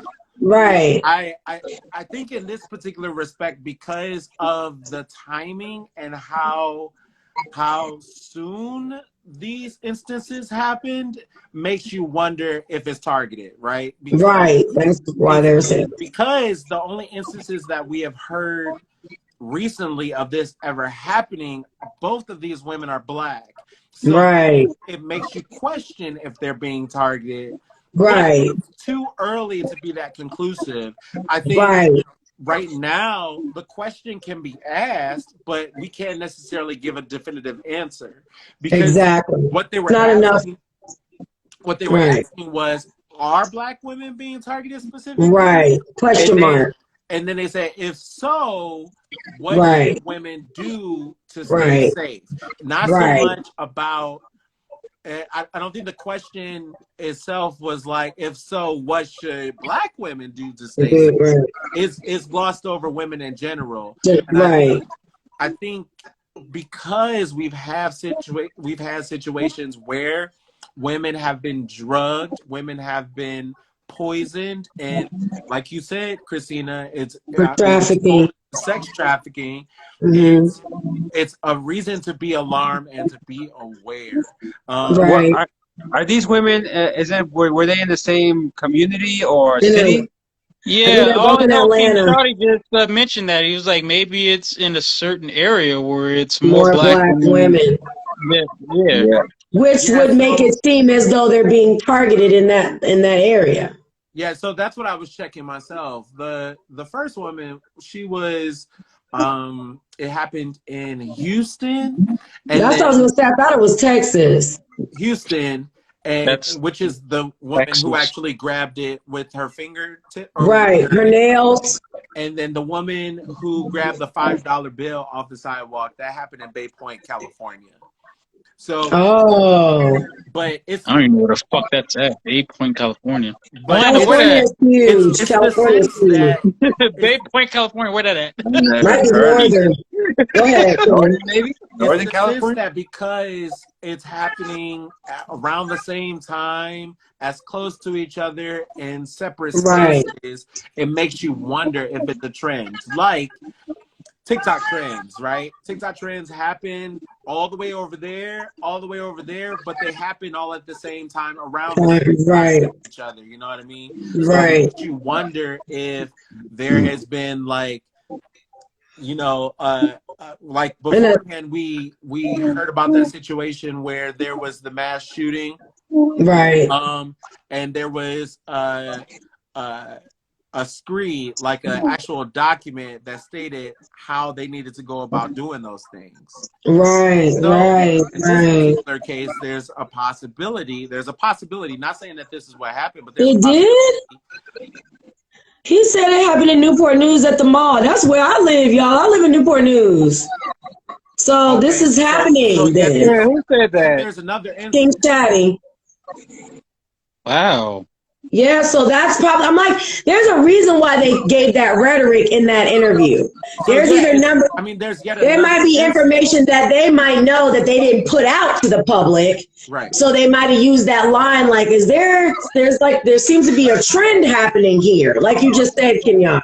Yeah, it's a possibility, and that's what the whole article is about. It's more so, could this be happening to women, or is it happening to women in general? Like, we don't have enough cases to be able to determine that, but we're trying to stop the cases from actually happening. So beware and be aware of your surroundings. Don't necessarily, because a lot of the time they're waiting for you to be poisoned and pass out so they can, and then they come get your ass. You know what I mean? So like, just be very, very careful. If you see something that is on your car, go to the car wash or don't touch it.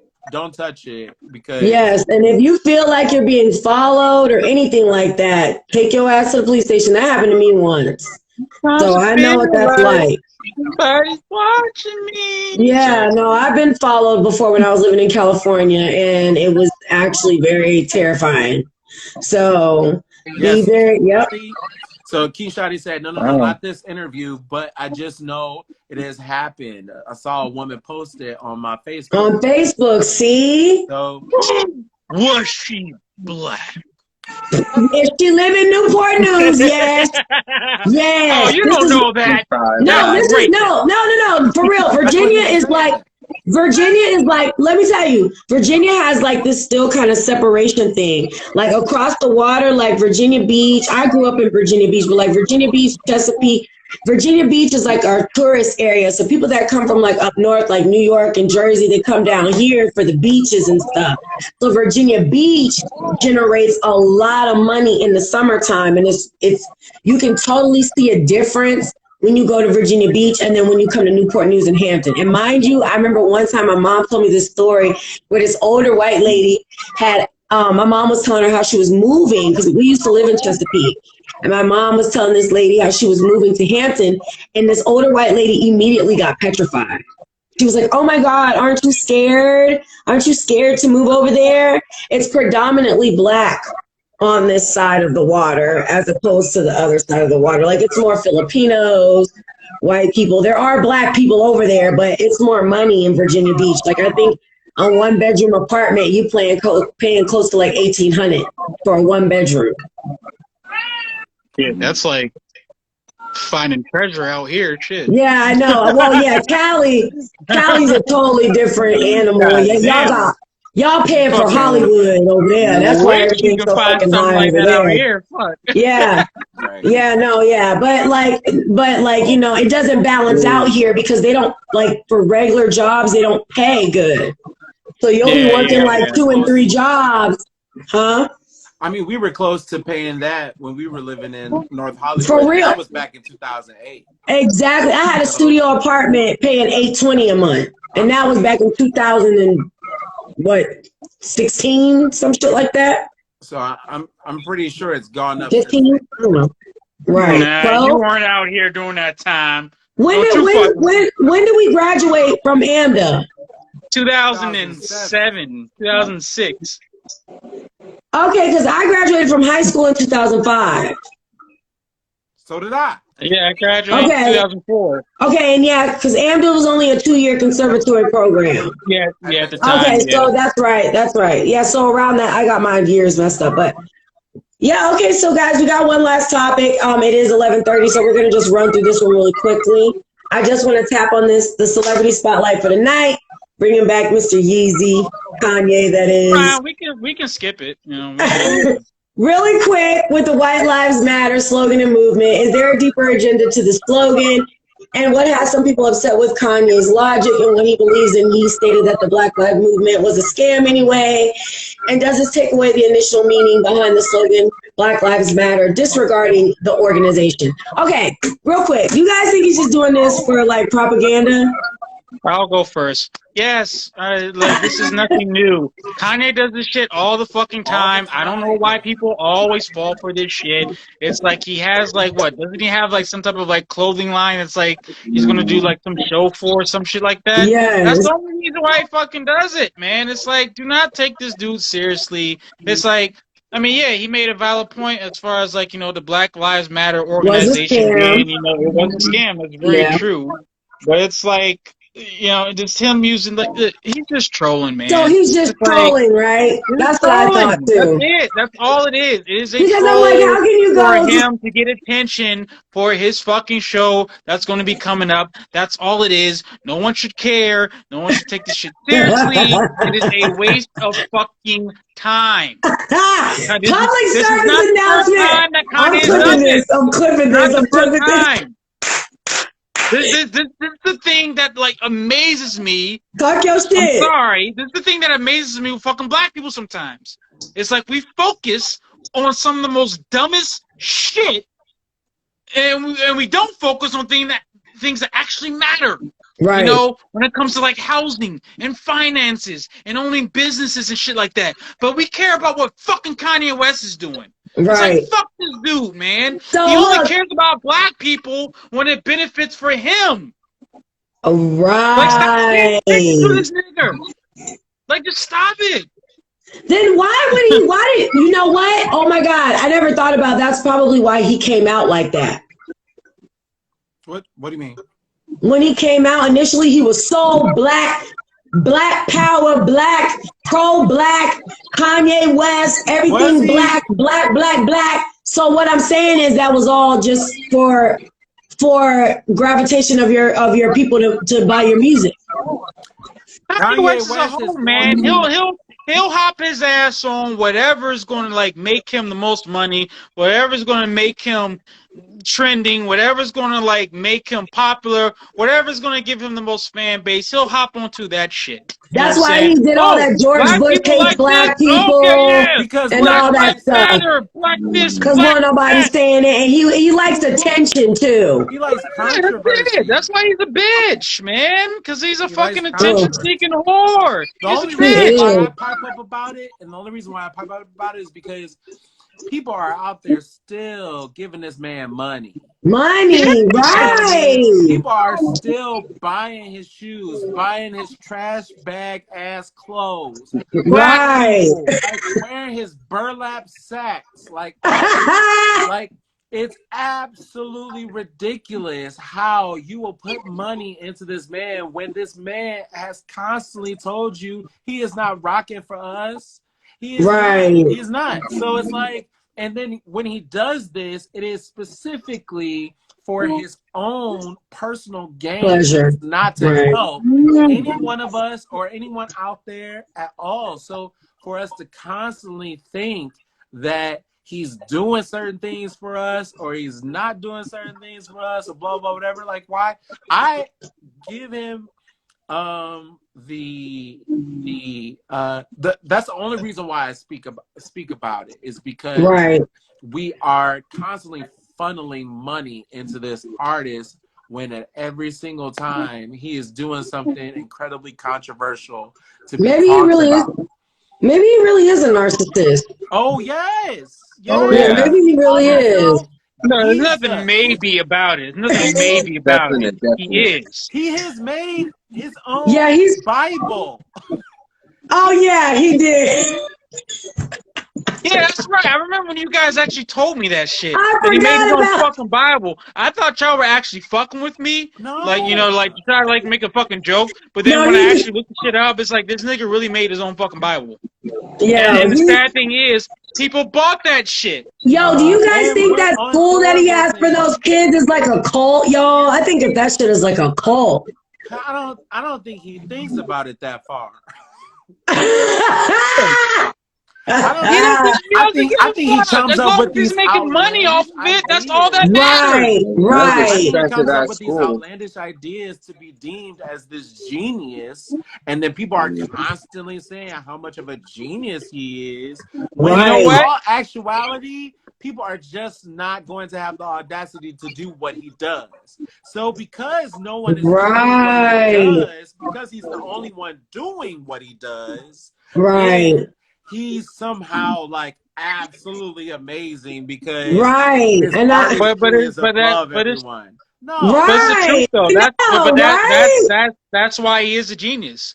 It's like, I'm sorry, you don't become worth $6.6 billion of being a dumbass. Right. No, he's preying off of dumbass. He does. Okay, that's what he does. But you have to be a genius. All right, how many people can do that though? I get what you're saying, Michael. I get what you're saying. I get what you're saying. He's genius enough to know how to do that. Well, because he's used, for one, because he's used all of these mediums in order to be able to keep himself prominent, right? So like we're talking about certain things like sneakers. We remember there was a time when he was like, but y'all not buying my clothes though. Right.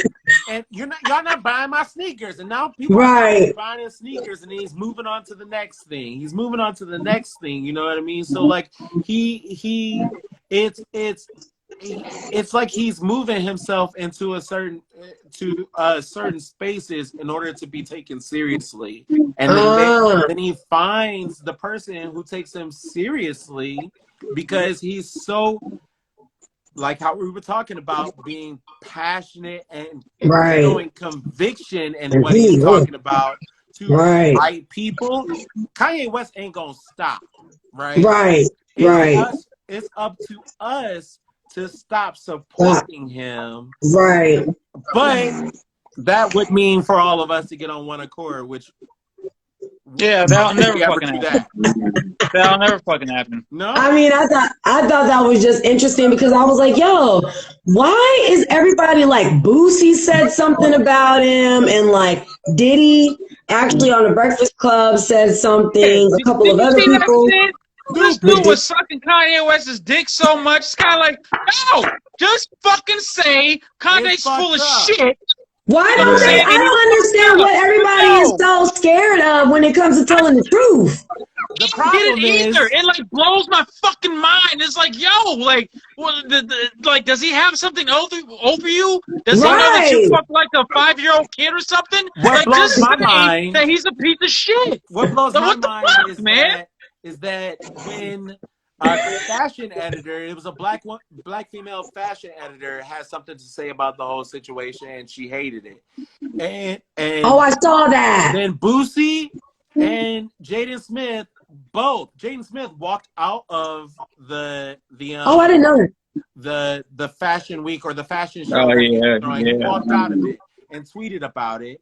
And then wow. Boosie, who was very vocal on Twitter about it as well. You know, the only person that he responded to or has something to say to was that black female lady fashion editor. It was like, Boosie went hard on you. Why you he did. He did. Went hard on you. Why didn't you have anything to say? But then you choose this woman who probably isn't going to give too much of a fight back, or people don't necessarily know her just as much. You know, right? Ain't trying to, I saw that tweet though. Trying to fuck with her fandom because it probably ain't that much. But when it comes to Boosie and his fandom and Jaden and his fandom, you're not trying to get no smoke. And that's what made me realize, like, Kanye time and time again proves how much of a coward he actually is. He is, yes. Things he is. It's ridiculous how people fall. I feel bad for those kids. Time and time again. But hey, he's a coward, but he's a rich coward. Yeah, he is a rich coward. And we helped him get there. Yeah, that's why I didn't. Him being rich ain't helping me. I've been stopped fucking with Kanye. The point is, our community helped him get to where he's at right now. I don't know about that. I don't know if too many black folks really like Kanye. No. Yes, they do. Yes, they do. Yes, they do. Really? There's plenty of motherfuckers that still buy his expensive ass fucking sneakers, his fucked up ass jeans, his plain old white fucking shirt that you can get from a goddamn Ross for like $5 fucking while he's selling it for like $150. Right, I see. I saw that. If he's so rich, then why was it? Because it was huge in the papers. It was huge at the time when he had that Sunday service where he took those people and flew them around the world to be able to sing his songs and sing it gospel wise. Why have they not gotten paid? Because he's a freaking jerk. What does that have to do with him not being rich? He's rich and greedy. Yeah. How many people has Trump? As rich as Trump is, how many people has he fucked over as far as like not giving them money? Oh, we just talked about Brett Favre too. Brett Favre was stealing money from welfare. Nigga, what are you doing? Where's your money at? Why are you stealing from? What's going on? Greedy. Homeless people. Greedy people, but like as hell.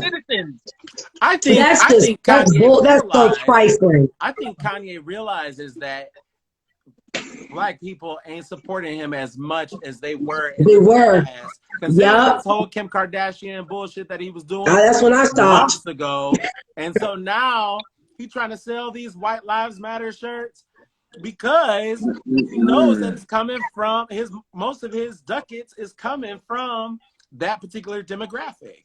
Right, exactly. That's interesting, you guys. Great perspectives. Orlando, did you want to chime in on that real quick? No, everything I agree with. Everything. You guys said it perfectly. He said he's done with Kanye too, man. I mean, yeah. And we all done with Kanye on this show. That'll probably be the last time y'all hear us mention this man's name. That's the sad thing, though. Just say more, yeah. But he's going to come back again. He's going to do something more dumb, more controversial. People going to feed into it. It's kind of like, hey, y'all, I know I said I wasn't going to talk about Kanye again, but he's trending. next thing we see, we gonna see him in all black Klan hoods. We gotta talk about that. If I see that, I'm sorry. I'm sorry. In our face now. Oh man, yeah, we're gonna have to let that man go. But if I see him come out in the Ku Klux all black, I'm gonna have to something. We're gonna have to speak on that something. He what? He already called himself Jesus. Yeah, and I bet you he'll still have black supporters.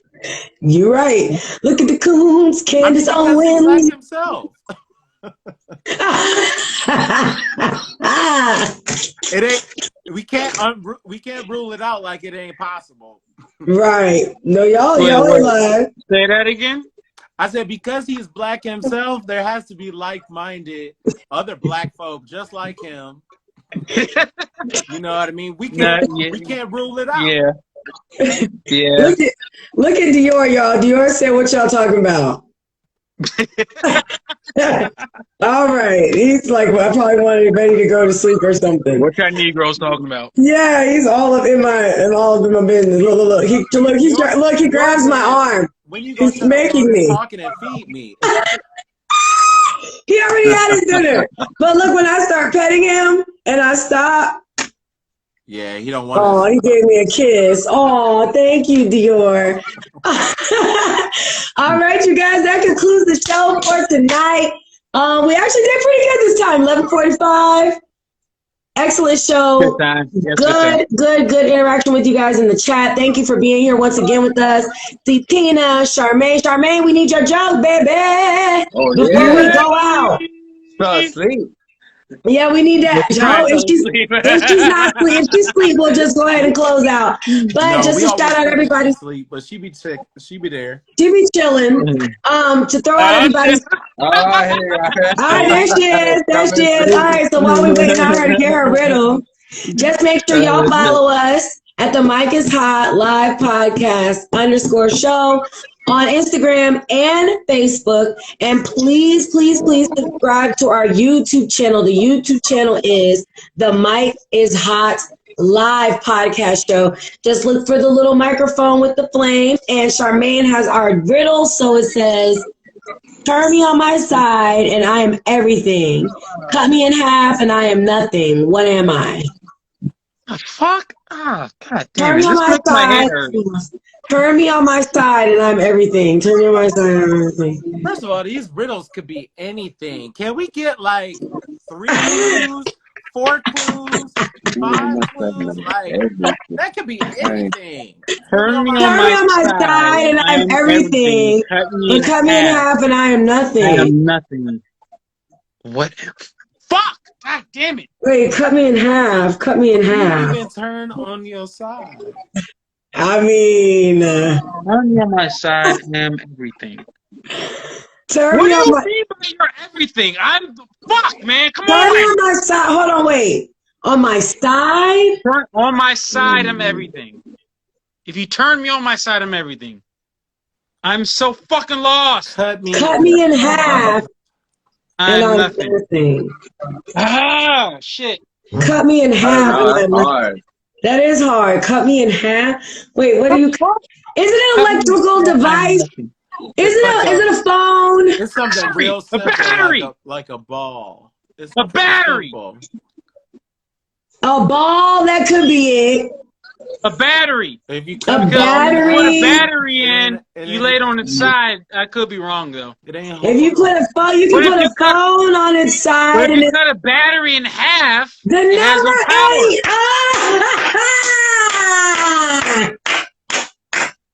See, I hate it. Bye. Good night.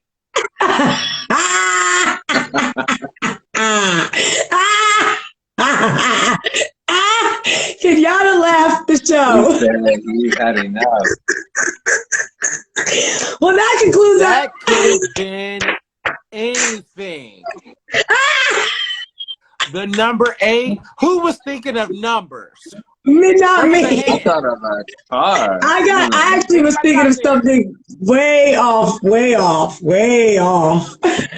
What? A dick? Were you thinking about a dick? You thinking about a dick? Oh, so surprising. Christina was thinking about a dick, chopping the dick in half, and it's nothing. He said that. I did not say I was thinking about a dick. But if you turn it on its side, it is everything. No. If you cut it in half, it is nothing. No, if you cut it in half, it could be someone else's now. Yeah. All Yeah, right, two of them. Right. Both of y'all. Cut dicks. Okay. No, I didn't say anything about eating dicks. I'm talking about like attaching it to someone else, and they can be like, "I have a dick now." We can do that now. We can do that now. I'm just saying. No one said anything about eating dick. I said about attaching dick if you cut it off. Michael wants. Okay. All right. Yeah, if you cut an 8 in half. No, thank you. That was a good one, Charmaine. Good job. Charmaine is the beast with the riddles because there's only been a couple that we've gotten. So no, good job. Was really fucking hard. Like, yo, Charmaine is great. I thought I had it with the battery one. Fuck. Damn. Fucking 8. Shit. Awesome job tonight. And Charmaine always does our riddles at the end of the night. Once again, thank you guys for tuning in with us. You know, we come every Thursday night, 9:30 p.m. Eastern Time, 6:30 p.m. Western Time on The Mic is Hot.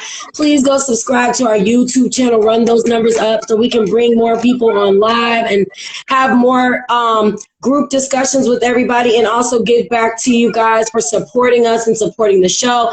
Follow us on our individual platforms. You can follow me at Shantae Moy. You can follow my guy, Kenyatta, at Skipper Finn. That's F-E-N official. Skipper, S-K-I-P-P-E-R. Finn, F-E-N official.